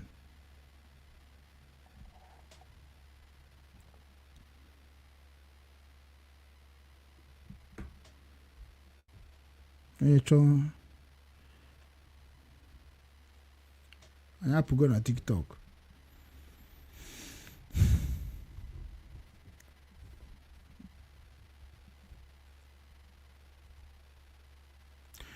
Ụmụnne m ndewonu ndị nọ na Facebook, ndị nọ na YouTube ndewonu. I must tell you, obi adịrọ m mma maka onweghị okwu m kwuru n'elu ụwa kịta ka o nyere ndị be anyị aka na abụrụ hai Chineke nna. onye mebigoro emebigo, onye mebiri emebigo. Hai, sọsọ ya na-agba mbọ eme bụ hai ka mmanụ nwere ka ndị ahụ emebibeghị ga-esi pụta nwụọ. Hai, ọkwa ya bụ ihe Biafra m cheburu na ọ ga-adị oke. Anyị niile bụ ndị nsọ batasịa n'ime ya, sọsọ akwa nkịtị anyị bere ebere na jere jụụ, mana ha bịa batakwa n'ime Biafra jụ. Hai, jupụta. Hai, Biafra corrupt go. Biafra corrupt more than Nigeria, I swear. Okay. Instead of us to go in Biafra struggle in this way, we rather stay in Nigeria and make our home better.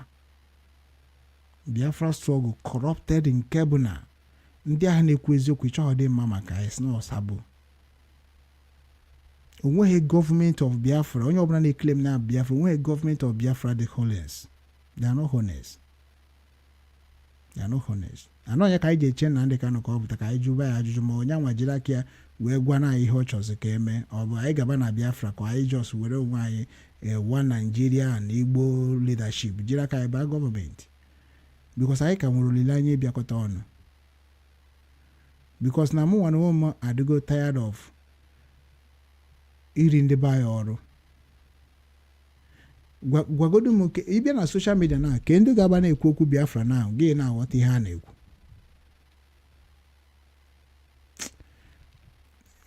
Ngị nwa na-akwadokwa na-akwado, ị ga-afụ onye bịa na social, onye si na ya bụ prime minister, onye si na ya bụ, and why sometimes ndị a na-abụ ha pụtara na-eklem na ha bụ leader of a group of Biafra, ndị obodo jide gị ka ajụọ gị ajụjụ, gị si na bụ content creator, gị si na ihe na-emere onwe gị, are you mad?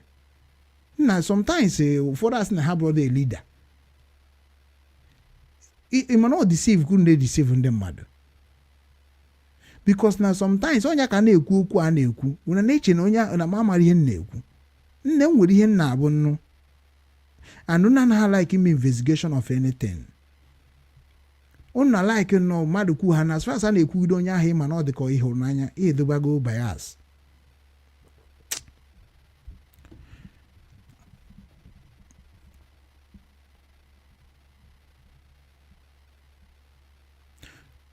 Only onye na-aghọtara bụ onye ka na-atụ ego enye group of people for Biafra struggle.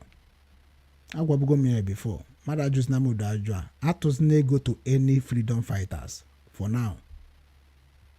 Onwe ihe nwere ike na-agwa ekwube, mana ewezina ego tinyere anybody. Onweghị onye bụ freedom fighter na social media. Ya na gwa pure and ịtụche gaa he were egoro some crook of people je were destroy bakwu ege mecha mega fate, because what we was planning, ihe I planned before na ọ bụ na ịbịakọta ọnụ na IPOB, then anyị ebido gịnị na-atụ ego anyị ga-eji na-enyere onwe anyị aka, both na media, both in reality, both in village, both in everything. Otu a ka ọ dị, ọ bụrụ otu a ka ọ dị, maka anyị kwesịrị na gọvanọ onwe anyị. Ndị anyị na-asị na ha bụ leader Biafra, kedu ihe bụ aka ọrụ ha? What are they doing? If not the worst, Oya Merekita Nigeria is winning. Ndị dị ka ya ma defend ndị Biafra leaders. For what now? Mgbe ha na-eme ha mana anyị na-eme exist. So mụ we defend ya mama onye ha bụ. Onye bụ ihe ha na ha agwa gị. Before ana m enyebu aka ka m mee na asna Biafra ka afa Biafra happy dirty ka anyị mee ka anyị protect na lie. Kita m ga-agwa gị eziokwu na 95% of ndị na-ekwu okwu Biafra in Biafra leadership are criminal. Abajọ mmadụ. Anọ ka mma na matara ya n'oge maka otega ya matara ya since 2019. Mụ anụrụ onwe m na-agwụ n'okwu Chukwu. Ihe niile abụ ndị nọcha na Biafra strong leadership. Where are they today? Agwa mụ na ya agwa. Where are they? Gị nwa na nwoke ka na-eme ka ị bịa ka ị pụta ka ị deceive ndị mmadụ. Thank God na onwego ndị na-ajụ ndị ajụ. Ndị a na-eme broadcasting about Biafra na-ajụ ha ajụjụ. Ma ndị sịghị men on ground. Where is the men?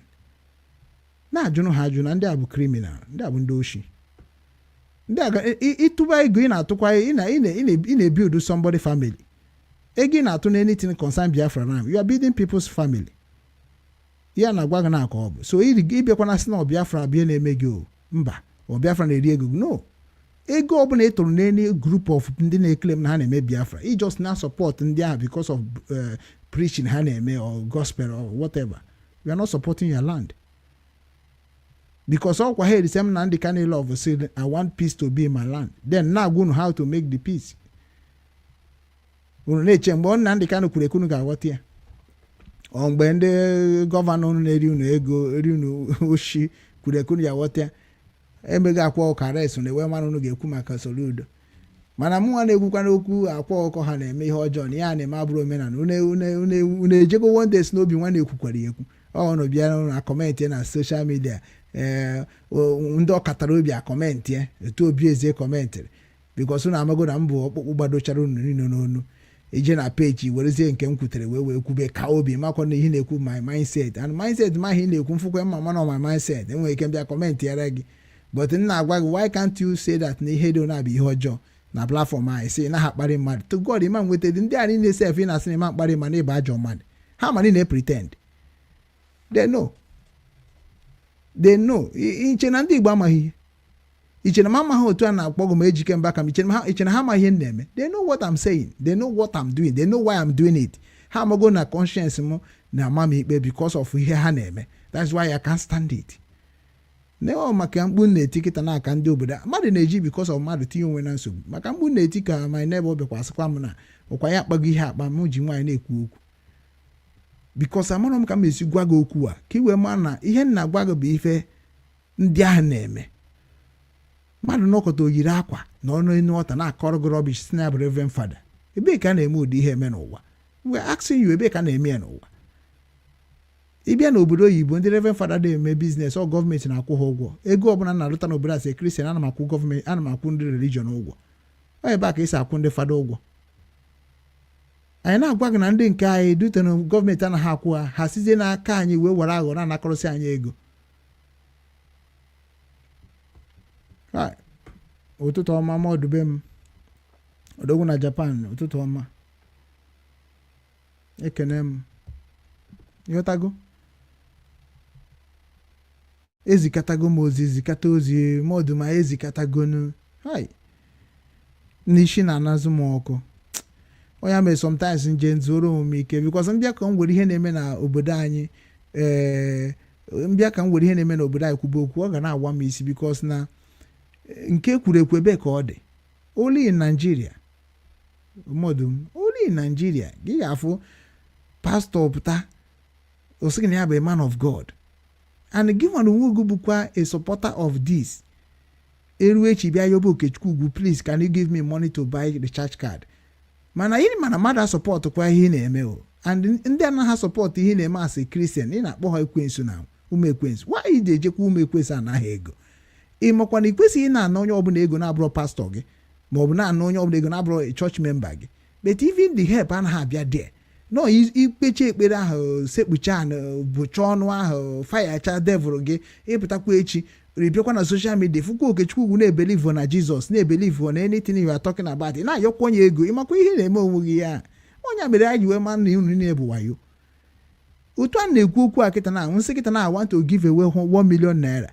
ịmakwa na ndị ụka na-agwa gị mgbe anọ ego ndị amoosu hapụkwa ego ndị ochu hapụkwa ya na iri werekwa ego ndị ochu wee rie n'oge mega fed ịfụkwa na mba onye ochu ịfụkwa na mba ajọ mmadụ ịfụkwa na mba against were gị against your future mana m were ego ahụ bịa ịnara m ego ahụ ifuru that na enyemaka adịrị ọnụ n'ụka gị ahụ enyemaka adịrị ya modu makwa voice m na-apụta ọfụma because o mere m na-etibu mkpu before just okwe na anụ na-ekwu ọfụma ịghọtago so onwere ihe nwere ike ịgwa ndị be anyị mmụọ na-abụrụ it is time for us to call respect because na anyị chọ ka be anyị dị mma ọ bụrụ by Biafra struggle ọ bụrụ by Nigeria ọ bụrụ by all those things ndị be anyị na-eme na social media ihe ndị be anyị ga-eji wee dị mma bụ ị na-ezu oshi ezuzina ya daalụ nwanne m ị na-ezu oshi ezuzina ị na-atụrụ nwanne gị asị atụzina ị na-egwu nwanne gị wayo egwuzina okwu ya bụ n'obodo adị mma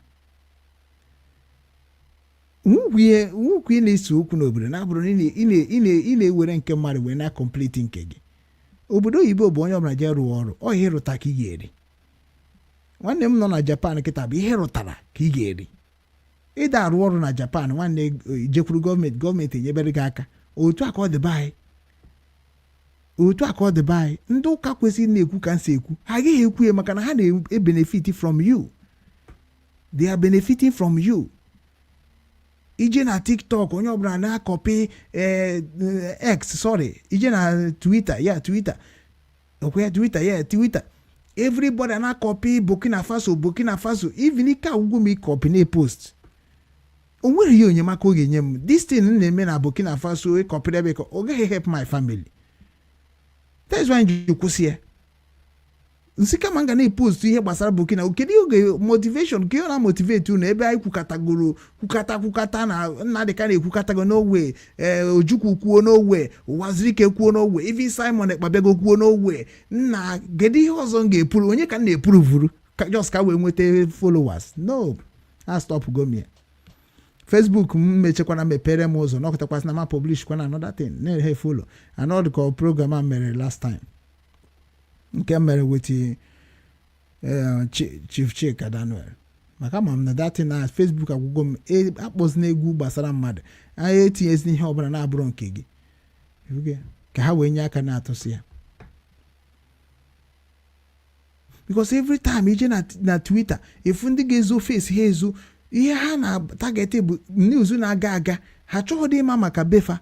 Ịbịa n'obodo oyibo, ndị obodo oyibo na-eji nke ha wee na-epurichiri ndị befa, mana ịbịa na nke anyị were nke obodo ọzọ na-epurichiri ndị be anyị, nke uru ọ ga-aba like the same way anyị ji Bible na-epurichi ndị be anyị wee banye na ya bụrụ ndị Bible. Ịhụrụ ya? So onye a bụ the thing na-agwụ m ike. Ije kịta na ahụ ndị a na-eshi ihe ha na social media bụ ndị na-atụ asị, bụ ndị na-eme blogging, copy and paste. Copy and paste ka mebe ndị mmadụ sobe m na-asị ọ na bụ copy and paste a bụ ihe a ga-ejije ruo ebe a kọpigo n'ụmụ Ibrahim tọwere ka m ga-akọpi ozugbo. Eji m wee gosi unu, this is what I'm fighting for Biafra, this is what I'm shouting in Biafra struggle. Nwere ihe ọzọ.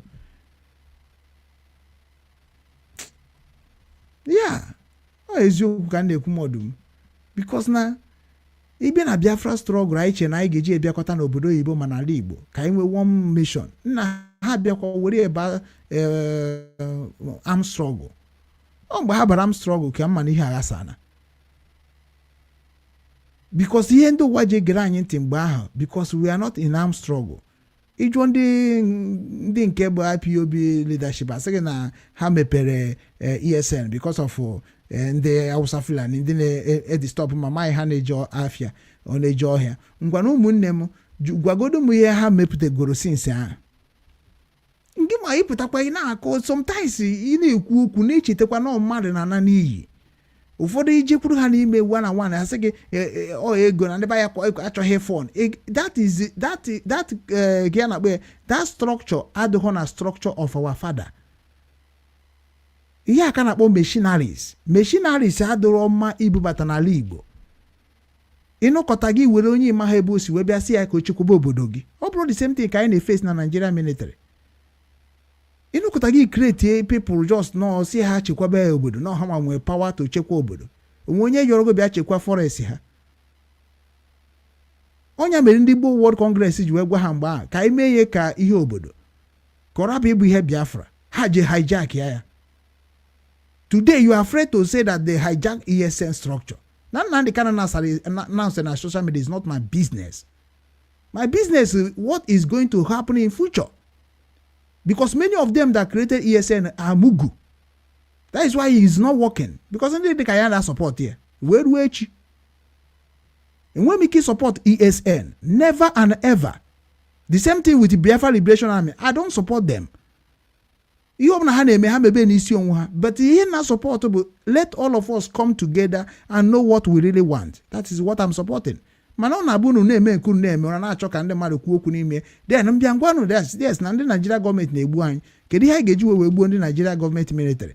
Nwanne anyị nwe jide governor anyị. Jụọ ha ajụjụ ke ndị na-abịa ebe a eme anyị ha. Harapụ governor. Onya ma eji mana ndị aba ekperima. Harapụ governor. Hapụ ihe niile a, hapụ ndị local government chairman, hapụ ndị senators, hapụ ndị councillors, hapụ ndị national youth council si na ha na-achọ ndị nọ n'ime ọhịa na ha na-achọ ndị amị. Ihe ndị a niile dị wrong. ọ dị totally wrong maka ọ mmadụ na-anabata ndị amị ọ mmadụ na-anabata ndị herdsmen ndị a na-anabata ya ka anyị na-agwa unu why can't you people go to their masters na-ewere ihe gbasa Biafra na-egbusisi ndị be anyị na-eme ihe unu like ọkwụ na afụgo ka ọ na-adị unu n'isi one by one. Oli onye ana m agwa onye ọbụla hụrụ onwe ya n'anya atụzina ego atụnyere ndị ahụ sị na ha nwere men on ground. They are criminals and very soon ga-egosigbu na evidence of what I'm saying. Aka m gbara ha nkịtị ka ike gwụcha ha ka mba ha na July then efesi m ndị na-eklem na ha nọ na Biafra gọọmenti wee na-ezuzu nonsense. You cannot come and deceive people. Ịnọ n'obodo oyibo nọrọ dị na security is protecting you. Stop making noise on Igbo land. Were ndị nọ n'ala Igbo chekwa ala Igbo.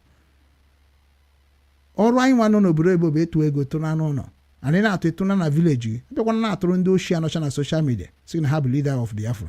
Nwekwa leader ha bụ leader without consulting the elders, leader without consulting the villagers, leaders without consulting the personnel. Ifo na ọ bụ dictatorship ka ha na-achọ ka ha mee gị ha chọrọ ka ọ bụrụ ike ha ka iji suppress gị then ndị na-agwa ha na gọvanọs ị na-ene anya nwere ike karịa gị nwa. Enweghị Biafran leadership ma Biafra struggle nwere ike karị gọvanọ anyị wee nwee power. Ọ dịrọ possible n'ụwa. Agwago m ha many times. Ha sị na ọ bụ n'ime ọhịa. Ọ ha sị ka unu na-atụ. Ọ bụ n'ime ọhịa why are you threatening personality? Chinasa nwere ọpụta ọsọ gị na ya nọ n'ime ọhịa nọ n'ime ọhịa. Gịnị ka na-eme n'ime ọhịa? Is a question. Gịnị ka na-eme n'ime ọhịa? Si na-echekwa ndị Fulani. Ndị Fulani anaghị eme mama ihe since wee ruo today. Then ọ bụrụ na enweghị capable sponsor, stop it. Otu akịta na m na-emebi ihe Obinwanne n'ala Igbo na-etret ndị Obinwanne m kwụsị ya mechisi everywhere. Mbọsị ya ka nka close office ndị dị na Nsụka ka ndị shon onwe ha ozi ebe ga-abịa n'ala Igbo nweta Obinwanne no ka m wee kwuzi okwu ka m si chọọ maka na nke m kwuru ekwu bie na-eme unu n'ihe na so ka m wee kpọbazi okwu afa ka ihe hapụ isi ndị na-eji threat anybody. Because unu chani na-ebe threat ọkụ unu chani na-ekwu okwu Biafra. Ịbịa na social media na-asị na they want to destroy ESN. ESN bụ gịnị ka onye create ESN? What is the manner and the structure of ESN? Ọ ya ka unu na-eme? No. So why can't you people talk to you people? Ndị eze obodo, why can't you people talk to them? Kedu ka esi nọ n'obodo oyibo bụrụ na ọgụma na-ekwu ihe gbasara ESN? Ndị kwesịrị na-ekwu okwu ESN bụ ndị youth obodo. Liberation Army ha jikwa create ndị kwesịrị na-ekwu ebu ndị nọ n'obodo. Ọ bụ sọsọ n'Imo steeti onye pụta nọọsụ na ya bụ nke a na ya bụ nke a afa ha na-azagoro bụ afa ajọ afa. Ịnọ na one village ịnọ na-threat ndị Igbo race una na-akụ aka unu enweghị ike ịpụtakwu okwu because unu na-atụ ụjọ ka esi wee kwuo okwu ka onye ahụ wee ghọta ihe ha na-ekwu. Gịnị ka ndị a na-ekwu na ha bụ sekuriti ịnọ n'obodo oyibo na-atụ ego sekuriti na-ewe na n'ala Igbo? Unu che ndị nọ n'obodo oyibo na-atụ ego dị bold na-atụ ego ma Biafra Liberation Army mie ndị unu ga-enwe problem. Unu ga-emecha nwee problem either na unu kọrọ wit ndị nọ n'ala Igbo ka anyị mara ka anyị ga-esi na-atụ ego na-atụ na village ndị village ejizi aka were defend onwe ha dan ihe unu na-eme na social media. Unu ga-emechakwa nwee problem a ibu unu na-enwe. I swear. Because many times a na-agwa unu the difficulty and the law unu na-efere n'obodo oyibo unu na-eche na ọ bụ na maybe na mmadụ na-achọ ka eme unu expose. Stop being on social media say to ego ka support on men on ground. That thing is a very very very very offense in international community. Unu amahụ na amara ebudo a government. Ihe bụ a charity, a foundation anaghị deal with arms. Onweghị any government that protecting you. Ọ bụrụ na asị ndị gọọmenti anyị gbaanụ mbọ kunu protect ebe anyị gbaanụ mbọ kunu toso ebe anyị weta je kwa ya na egbe nke ekwenedi nke a mi create a foundation maka all of you nọ under foundation wee na-asịsị buru egbe na mma ịmakwa ihe ọ bụ onye ma adị m ya ga side unu a ọnụ nwa na-eme na ndị ụwa achọghị itinye ọnụ n'ihe ha na-eme. Esi na ịchọrọ protect your land. Which land are you want to protect? Nke village gị ka nke village m? Talk about your own village. Bụrụ the journalist of your village na ọ bụrụ na unu nchọ ka esi ụta wee mee ya ọ bụghị pụta gị na ọ na social media na-akọ ndị Igbo niile ọnụ ma onwe onye pointịrị aka onye bịa nso ka ọ jụọ gị ajụjụ unu asị na ọ bụ sabo. Anyị abụgidego sabo unu China na-anakpụzi na mkpọrọ na-ata afụfụ na-akọ onwe n'ọnụ na-abara onwe unu mba. Anyị ka bụ sabo ka nọ na-ekiri unu. Onye pụta ọ na-achọ ka o were powers tọsụrụ ndị Igbo niile ịma menwunye Igbo karịrị isef ụwa ọbụrụzie gị nwa bụ onye Igbo otu onye n'ime Igbo. Sometimes unu na-ekwu Igbo okwu ifro kịta na ka si na ihe divide now. Native doctor ịmakwa no ha. Ịma ndị wegoro native doctor wee na-akpa ego ifo hotel juru ebe niile native doctor. Can you defeat them in Biafra government unu na-create n'obodo Igbo? Christianity, can you destroy them in Igbo land? Governors, can you destroy them? Biafra bụ ihe na-eklem na ha chọrọ ịbịakọta ọnụ ka ha wee mara ha ga-eme ka wee stop bad dibia, bad Christian, bad governors. Then ịbatazi na Biafra ahụ ọ bụrụ ndị ajọ mmadụ juru n'ime, ọ bụrụkwa ndị si na Christianity gbabata, ọ bụrụkwa ndị si na native doctor gbabata, ọ bụrụkwa ndị si na governor system gbabata, ifu na ajọ mmadụ juchara dị. Ifu ha ihe ha na-azọ bụ na-azọ power, enwere ihe iji power eme. Gịnị ka ị ga-emenwu with Biafra name? Come and show it to the public. Or come identify yourself. Guess na ụbọchị chiki ya achị, ị na-achị. Gịnị ka onye ka ị na-achị? Papa gị na mama gị ka ị na-achị. Ka onye ka ị na-achị as a Biafran? Who are you leading? Who authorized ọchịchị gị? Ọ ndị be nna gị ahụ, ị na-force mmadụ ma ihe ha achọghị ime. Ozi ka anyị na-ezi ndị be anyị na-force ha force. Anyị ga-agwa ha na ebe ajọ mmadụ zeene ha na ihe unu kwesịrị ime nyere onwe n'aka. Mana unu chere niile claims unu Biafra leaders unu bịara na force ndị be anyị force. Ichi force ndị be anyị na n'ala Igbo je force ọha. Ị nọ n'obodo Igbo na force ndị be anyị. Ị ga-eme ka mee nke a eruwe chi na bịasị ndị mmadụ bịa ya ayịyọ. Na-ejide gị ofu onye. Mana mgbe anyị na-agwụ na emezina n'otu na na-egekwa anyị ntị.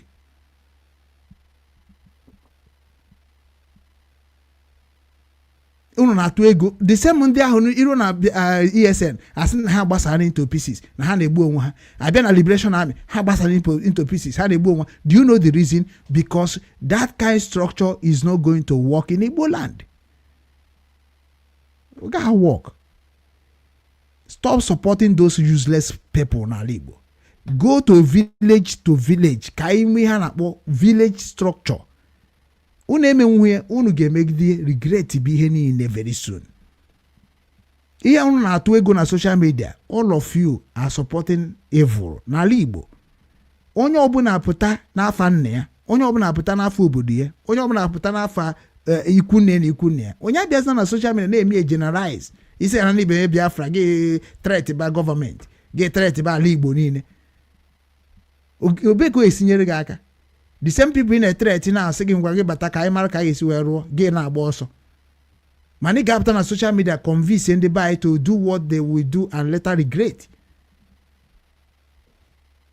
Ka anyị si bido IPOB ka anyị si otu a wee dịrị gaba. Ụfọdụ sị na ada emezi IPOB, ụfọdụ sị na bros ada emezi agitation in a peaceful way.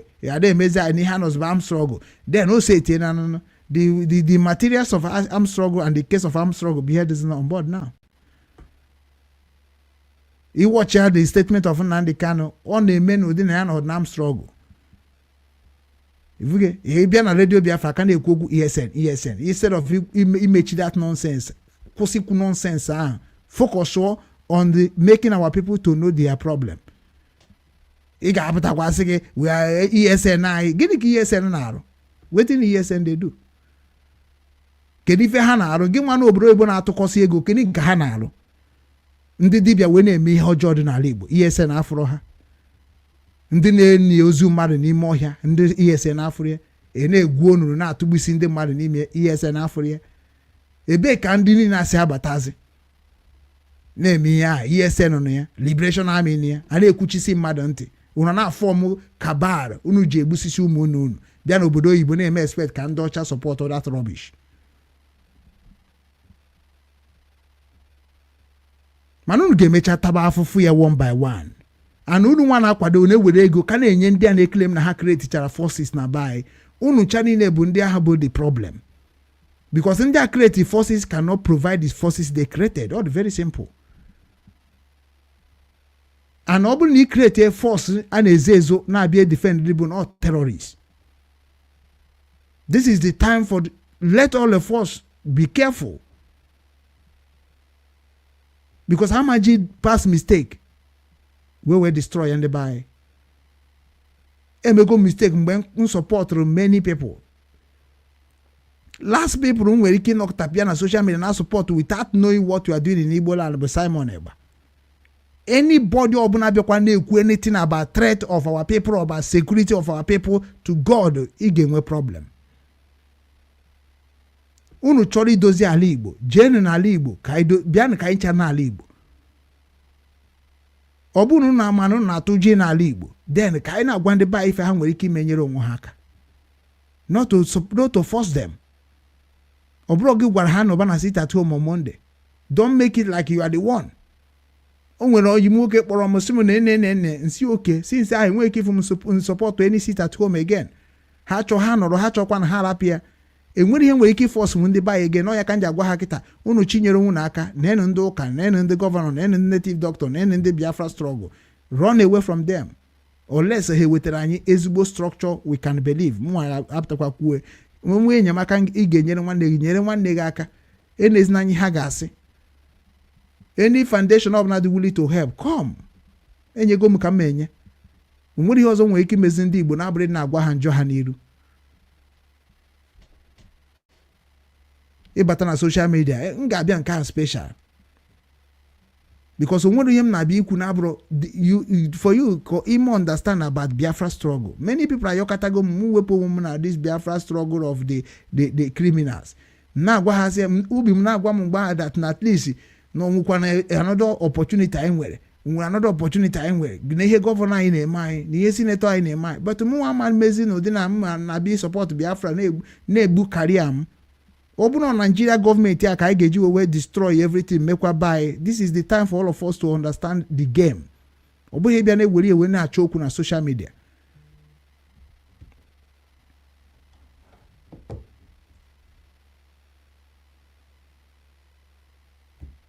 Ịbịa gefe ụmụnne gị bụ ije na ọhaneze ndị Igbo meeting, ha naghị ekwu maka Igbo unity. Ije na America, ha naghị ekwu ya. Ije na London, ha naghị ekwu ya. Ije na Japan, ha naghị ekwu ya. Ọ bụzi mụnwa bụ Okechukwu Ugwu na-abịazi ekwu ya. That's something wrong now. Because na ọ bụrụ m sọ mụnwa bụ onye Igbo now. So onye mere nke nwere eji ghọtakwa ebe m ghọtara. Before you na-abịa support mmadụ any group of people where they claim say they are Biafra, nwanne marakwa ihe ha na-eme o. Ka nke be n'abalị ka ọ bụrụ anwụnta. Ndị bụ my problem governors, ndị isi ụka, ndị a claim na ha bụ native doctor. Everything about Biafrans kemgbe mbara ya, hypocrisy is too much. Enwe m evidence. Power tussle is too much. They are worse than Nigeria government. As far as I'm concerned. And that is why you always fail. On the way, you always fail. Stop deceiving the people that know more than you. Stop deceiving. He also giving away followers 2 million. Nnamdi Kanu won't care followers listeners. Won't care. Manebe kono. Kedi fe na many see now. Kedi ni biara ya ose nyamaka. Kedi ni biara keep protect ye. Kedi ni na publish about him. Ahigama makomegi. Nke gị bụ ikuku ofe gị. Many of you people kita na ukwuru maka Simon mee ne kedu unu na-eme ọkụ na-agbago ọsọ. Ị ga-eje na court of land kogerie ka akpụrụ gị tikwuo. Because ọ bụrụ na Africa ị ga-eme ị ga-take law into your hand. Agwa m unu ya agwa. Ife otu akịta this woman ha agwa m biko m wait not on and disturb their peace. Ọ report landlord edere m akwụkwọ. All report or police echie m warning. Echie m nke mbụ chie m nke bụ nwaanyị agba m akwụkwọ. Is law. You can't use your own, destroy others' own. All the law.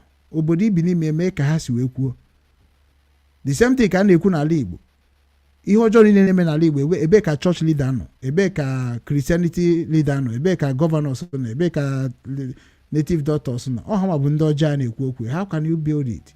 Ụfọdụ asị ka isi through Biafra. Then isi through Biafra. How many of your village now support Biafra? How many of your father now support Biafra?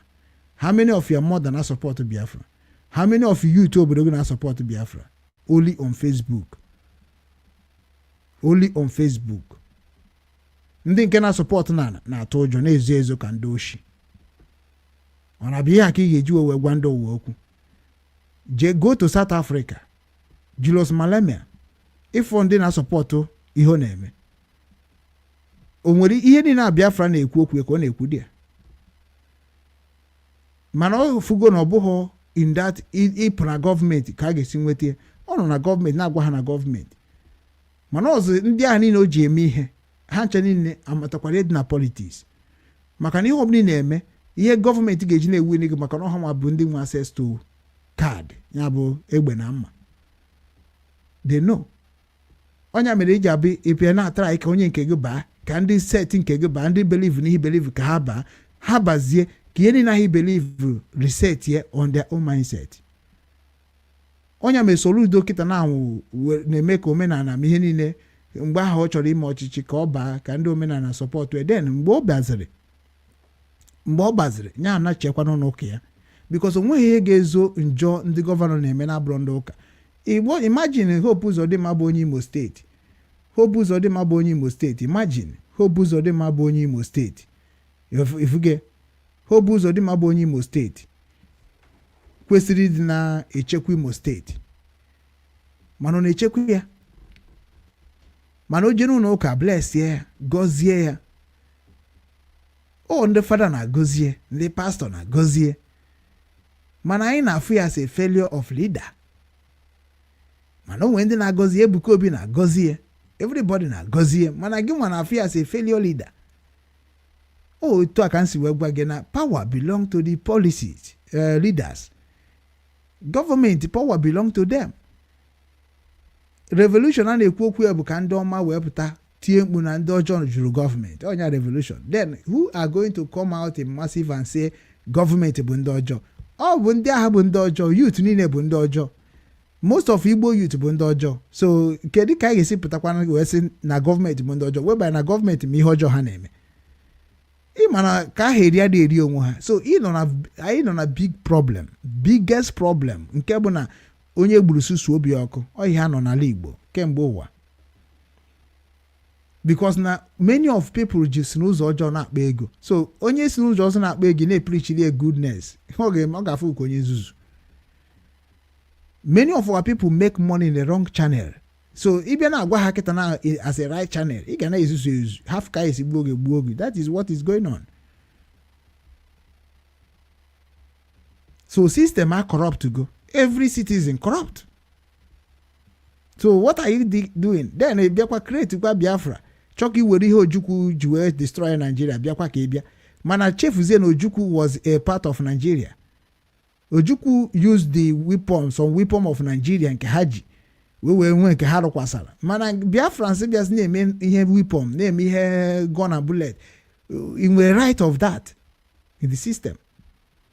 Ojukwu mere the same thing dị ka ihe Ibrahim Towere mere. Mana ndị baya ama ha na system nke Ojukwu the difference na system na ndịka na system Simon and system does all the difference because Ojukwu bụ I think ihe asọ bụ na onye nwa bụ the onye isi ndị army of the Eastern region then I think captain or something like that. So onye nwa bụ onye bịara no declare because ọ bụrụgo onye isi already as a Nigeria unity. West na ama sozi ndị Nigeria unity maka onye na-anọchite ndị South region.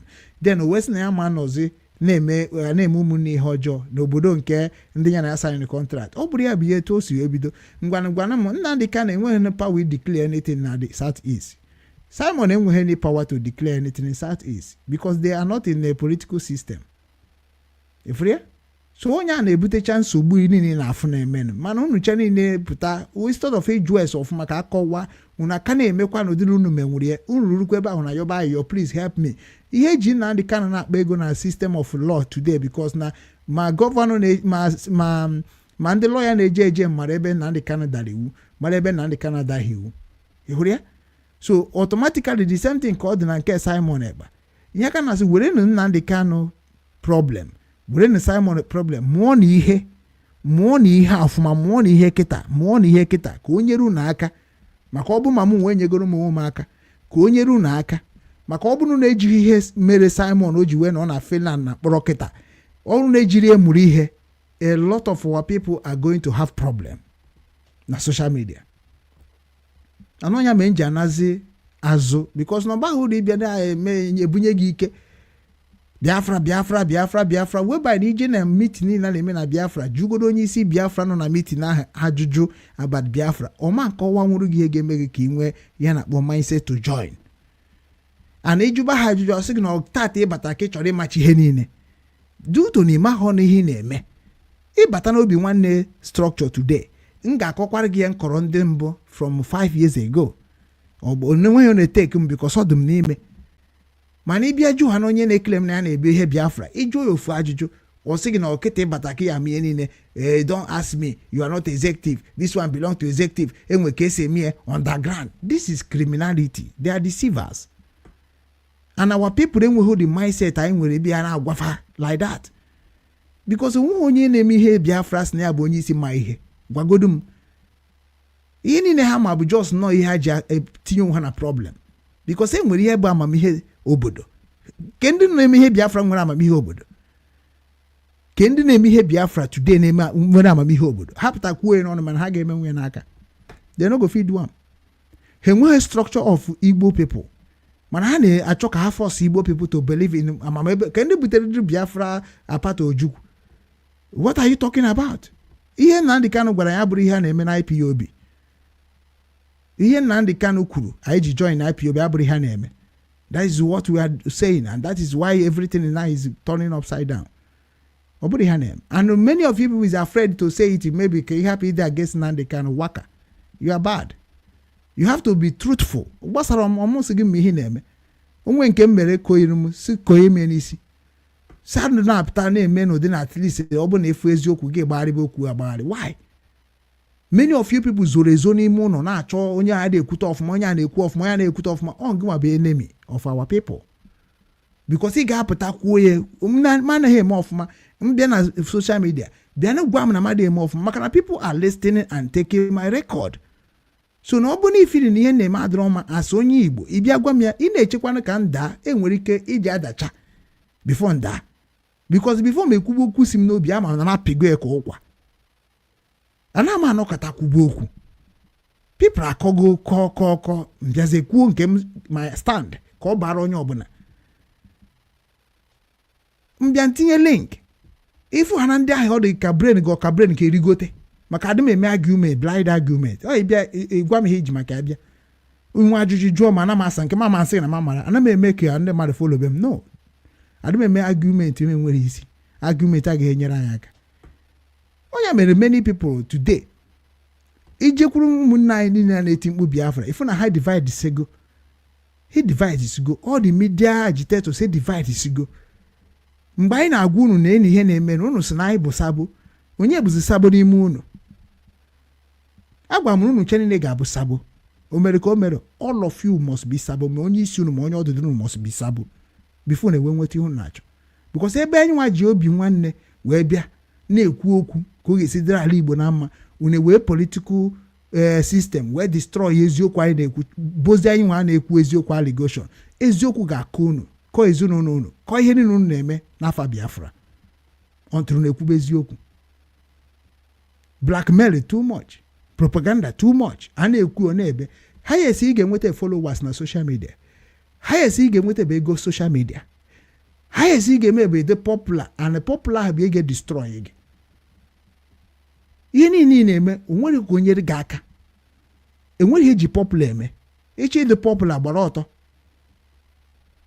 ịchị dị popular jee gbuo nwanne gị ma ọ taa anụ nwanne gị chọọ na ofu ihe mee popular dị popular na maka onwe ihe ga-eme mmadụ ọ dị popular na abụrụ na aka na-abụ ụwa oge ofu aka jee chekee ya maka na onye na-ekwu eziokwu anaghị abịa n'akụkụ ya because ndị ajọ mmadụ akarịa na maka bifo ịbata na platform ebe a na-ekwu eziokwu fụ ndị mmadụ ebe ahụ ga-adị difficult maka 95 already evil doing evil thing ifuru ya so anyị na-ekwu okwu anyị anaghị ekwu ka anyị nwee majority na-ege anyị ntị no ihe anyị na-achọ bụ ka ndị ahụ nwere knowledge ichegharị bụkwa ndị na-eme ajọ ihe ịnụcha m ntị na ịma na onwego ndị mmadụ ihe ahụ ị na-eme so it's up to you now to repent and stop that ọ gwụcha na anyị na-ekwu ya m na anyị mana one day na ndị mmadụ ga-echegharị adị m ekwu edu n'ọgwụ nkwuchi atata omebe echi no na ihe na-agwa gị bụ na ihe niile gbasara Biafra leadership anwụọna believes na any Biafra leadership except na nke ha ga-ekreti kwazi anyị na-abịazie mee ya dịka Nnamdi Kanu si kwuo n'okwu mgbe asị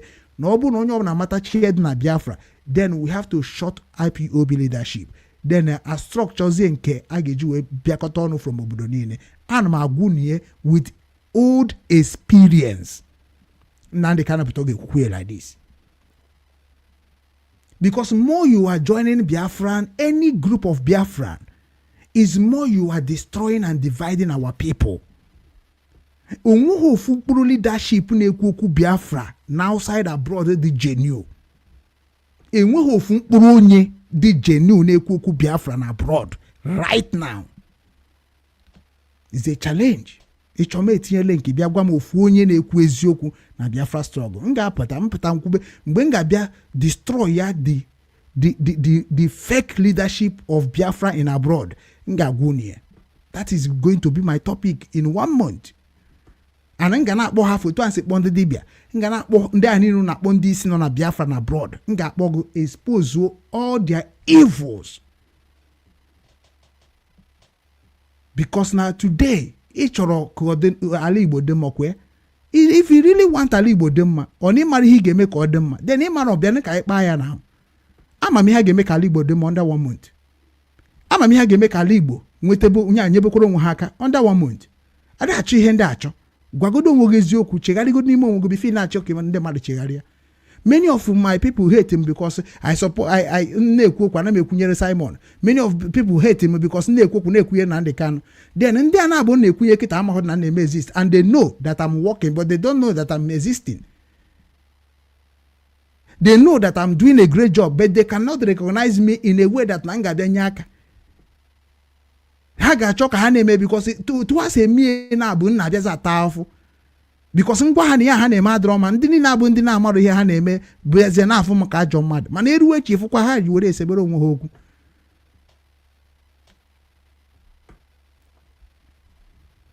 Because ichere m nwa bịara abịaghị m na Biafra struggle because of money, abịaghị m because of power. Mgbe m chọpụtara na maka power ka many people ji bịa maka money, anyị agateghị aka. Recall that word niile nkwuchagoro ekwu onto senators of the leadership. Recall ya adịghị easy. Ọ dịghị easy. Ọ nọ ka mmadụ isi na mama m mụrụ nwa. Eruzi asị gị ka nwa mama gị nwere. Kezi ị ga-ekwu? Kezi onye gwara gị? A lot already destroyed. Ndị abịara maka na mama gị mụrụ nwa, mana ọ bụ ọzọ mama gị mụrụ, ka ya ga-emebezi ebe ọ bụ mama gị mụrụ nwa. So why did we deceive I? Mgbe chọpụtara na the deceiving started from the leadership. Ike gwum, ike kwọtọ gwum. Ana onwerekwana ihe m ga-eme na-abụrụ iji nwayọ gba nkịtị ka o metụ onye ukwu ka o metụ onye ọdụdụ. So otu ahụ nụcha na-emacha na leadership of this Biafra struggle 95% are not good. What are you going to do? Are you going to keep supporting them? Or are you going to request for the new leadership? Because ihe kwesịrị na-ekwu kịta na the new leadership of the Biafra nji wee gwu na how can we make it to work? All the leaders, past leaders, we need to bring them together. Then have form allies. They speak in one umbrella as a Biafran struggle. Without that, Igane nwekwa fraction. Because ndị nke agaghị ekwe ka stand there, ndị nke agaghị ekwe ka stand there, ha na-akọ onwe ha na radio, na platforms. Mụnwa na hombo Okechukwu Ugwu Obinwannem Ndi Igbo. Many of you people are ebu aka ha mụgba mbọ na the struggle. Many. Ndị na-eso today as ndị isi prime minister, deputy prime minister, hopeless people. They cannot stand me in the Biafra struggle. Highest has na ha ka m nwee ego. But anything concern Biafra, they can't stand me. Never. Because na m ghọtara m ihe Nnamdi Kanu kwuru about Biafra before Ojukwu. Aghọtara m ihe Wazike na-ekwu. Ndị akịtị jere nye power, ndị aje were aka ha were power. I am a deputy prime minister, I'm a prime minister, I'm a assistant prime minister. Ihe niile abụcha ndị bịara igwugwu wayo. Nothing more. And when they put you in problem, before you come out, ị nwere ike isi gị niile ebuzi awa awọ. Maka ike ahụ gọọmenti ma ihe. Ihe anyị na-ekwu na Biafra, government is their way. So when he said the good one, Haman bịara gị. Mana when he begin to camouflage, ha ga-abịa, and ha bịa ngị nwa na-etizi mkpa kwado ga-eche na gọọmenti na-eme onye ajie, mana asị gọọmenti is doing their job. Onwe onye sị gị na every gọọmenti dị mma, mana na gọọmenti sikwa na ha dị njọ nwekwara ndị dị mma na gọọmenti. ịma na ihe unu na-eme in the name of Biafra na so yi somebody nọkọta ọbịa na social media sị na ya bụzi prime minister na ya bụzi assistant prime minister na ya bụ DOS na ya bụ ihe dị ona just like that wee na-agwazi ndị obodo niile okwu ịmakwa ihe ọ bụ na court of the law onya ma eji asụ na inciting terrorists, inciting this and that, because you just they give order without a backup. Una asụ na ndị Biafra sịrị unu bụrụ ihe dị ona, then ihe ahụ ndị Biafra sịrị gị bụrụ, who are those Biafrans? Can you bring their identity?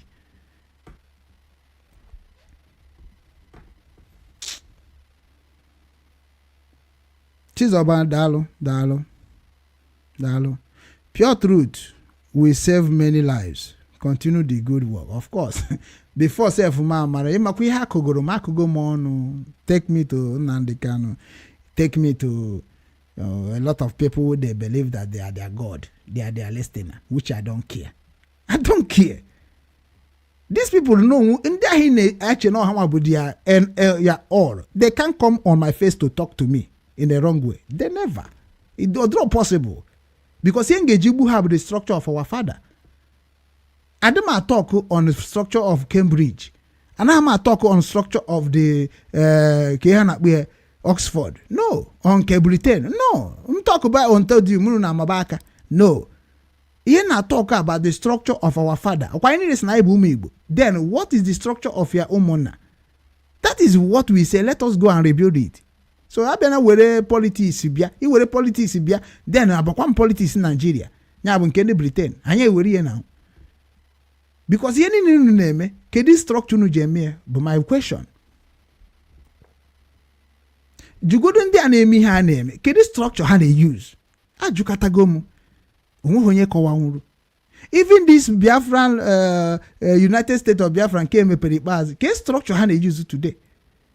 And then maybe see our future children, but we not help that boldly because we want their support. When they go to the neku makabiafra na social media, just nene go to oh young wakwaran and the canon bar. Nene go to just nene go to set of people who neku Biafra now na social media. Nene go to their mentality, nene go to their speech, nene go to their encouragement and their mission. If you know ho, yeah, just ihe na-agwa gị jee jụọ jebe social media niile ndị na-ekwu okwu Biafra kịta na ha marodị ọ bụ na ha anaghị ekwu ka ha wee gosi gị na ha na-asọpọt Simon, ha na-ekwu na ha na-egosi gị na ha na-asọpọt Nnamdi Kanu, nothing more. Ha enweghị their own personal view. They don't have any personal view ha bụ ịkọzi onye na-adị against Simon akpọ ọnụ ma ọ na-akọ against Nnamdi Kanu ọnụ, mana ha echefuzie whether na ndị ha na-asọpọt na ha nọkwa na right channel in the Biafra struggle. Before you begin to talk against the people that you know they're already in the system, make sure that you know what you are saying. Because no to akita na wani Biafra. Biafra, what is Biafra? Biafra is to identify who you are. Ebiagi kuo na mbo Okechukwu gwo ya majo makashi nkedi na Nsukka nebembim na Hamburg, Germany. Ana marụ ọrụ n'ebe dị ona. Onye about identification first. Then ajubaze ge enugo nwanyị mugo nwa mmadụ onekunu when as family, then ibido ndebe onye identification first. Mana je na Biafra struggle today, you can never see them. That is why they are criminal. Many leaders in Biafra struggle are criminal. They are had a zuboshi before, had a gubu wayo before her join. That is why you cannot see them progress. Ebeka ha na-ejekwana or email protest bisi obekpare give us Biafra onya bisi obodo ya bisi kucha igejekwa government asị okay we sign it or we not sign it. Ani menike ha gbuo gị agaghị ekwu maka nke ha, mana igbuo ha ekwu maka nke ha. Ifuge so murako get sense were gaghị ija support ndị fake leaders ya were support ụmụnna gị enwo gbebunata ozugbo ka ekwu okwu ọma n'isi gị iwerekwa ego na-enye ndị dị ọtọ na social media ị ga-emechikwa regret ye more than ana ọ bụ na onye dịka Nnamdi Kanu onye ọbụla na-eche kịta apụta which is na mụ ada afụ eni mpụta na Nnamdi Kanu as a peacemaking. Ana m afụ Nnamdi Kanu mpụta ya ka ibido kwa war n'isi because onwe ndị ga-asị Nnamdi Kanu who are you to tell us this? Ị ga-emechafu ya is already on the line. so Nnamdi Kanu pụta kịta ọ nọ ego master prophet ntị n'onu wee sị na Nnamdi Kanu pụta ya burugodo ụzọ jee chọọ ofu obodo jee tukwuru ana bido gebe ndị mmadụ ntị na social media nya pụta na ozugbo mabata na ihe a na-eme n'ike ozugbo no ma lawyer go ma everybody ma DOS o ihe niile just relax ya the same thing ka ọ gwụkwa Simon because ha maka ha si bee ebe a ha ma ihe bujere ha ebe a weda na mmadụ bujere ha ka ọ bụ the way ha si wee mere onwe ha wee ba die wee bi say no mebiri a lot of things so they know ọmụnwa ma amamihe mere ha ji ba ha gwara m mgbe ha na-eje he regard ndị dị ka anyị they did not regard us whatever they are doing they are doing it on themselves so whatever they are suffering now they are suffering themselves na enyemaka anyị na-enye bụ ka anyị mara ihe ọjọọ ha mee ka anyị wee dee nwe n'akwụkwọ ọ bụrụ ihe ọjọọ ka ha mee gwa na anyị ka anyị dee n'akwụkwọ ka ụmụ anyị hapụ ifolo ha mana ọ bụrụ na ihe ọma ka ha mee gwa anyị ka anyị dee n'akwụkwọ ka ụmụ anyị wee folo ha that is why eji wee na-asị gị na nke nna nna gị mere na ọ dọrọ n'akwụkwọ ya ma iji ekpe isi today onwe ihe Simon mere ihe m ji esopado ndị a niile gwa na ihe ọjọọ ha mere otu a nke akwa ụkọ nọ gọọmenti bịa gwa anyị ihe ọjọọ akwa ụkọ mere ka anyị tinyesi ya n'akwụkwọ were ewe mee ahịrịokwu ka ndị ọzọ hapụ ije na ya ọ bụrụ ya unu fụ ihe ọjọọ na-ekpuchie ya unu kpuchichazie wee febazie ndị be anyị ahụrụ ifuchọ ndị wọnụ ụmụnne m ya gaziere onye ọbụla kịta na-anwụ bụ onye nke na-ege m ntị ọfụma go to your village reconcile with your village arụrụ a na-emekwa na mba eme n'obodo gị arụrụ a na ị na-achọ ka ọ kwụsị na mba ọzọ na-eme n'obodo gị onye ọbụla face your village face your community face your state face your local government face your state maka na unu mbịakwa na-eme ihe ahụ na-eme n'afọ Biafra na-enye ọda ọkwa ya mere ihe eji esezi okwu na onye abịazina na-enye orders nọ na support any security force n'ala Igbo without identification code ọ dị very very important ihe unu na-eme ọ bụ na sponsor unu by the bad people ndị ahụ niile na sponsor unu ga-emecha gba ọsọ maka na the way anyị ga-esi pụta kịta anyị ga na-akpọ okwu afa na Biafra struggle unu ncha niile ga-arapụ ihe niile ahụ na-eme ka anyị na-anaba anyị jeje mara ihe a ga-eme ka anyị dozie ebe anyị anọzina na social media na-eklem na ịbụ senator ịbụ councilor ịbụ prime minister ịbụ deputy claims na that rubbish highest ịbịa gị si na ịbụ a foundation of this onwe onye si ga-eji na Biafra create a foundation like IPOB is a foundation ihe na support na IPOB foundation and na support ESN because enwere m security n'ala Igbo enwere m vigilante na Nsụka. They are the one I'm giving money to take care of our villages. I don't mean ESN ego because I don't recognize them and I will never recognize them until they tell me who are the ESN. What are they going to do in my region? That is very important. One day say I'm support here and I'm not gonna support it. The structure is bad and I'm not gonna follow the structure. Never and ever.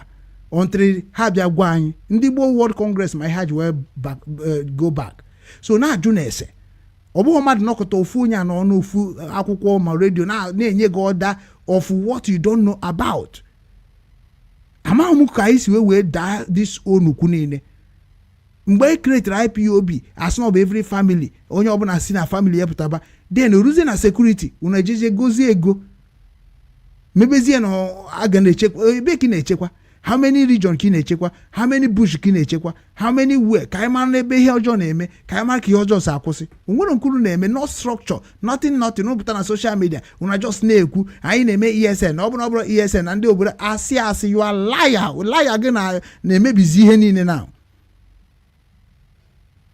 mgbe create the offer everybody was happy that na all the Igbo people will come together emekwe ọ bụrụzi ihe Biafra onye mere ụfọdụ ji na-azụ achọrọ ka ọ bụrụ ESN bụrụ ihe Biafra ya echeke the record according to information nwetacha ndị create ya achọrọ ka ọ bụrụ ihe Biafra achọrọ ka ọ bụrụ ihe Igbo otu ọmotekon a na-akpọ ya ihe ndị Oduduwa ọ ihe achọrọ ka that ESN bụrụ anọkọtazi atọ na ọ bụrụzi ihe IPOB na handụrụ ndị efulefu ndị wọnụ ụmụnne m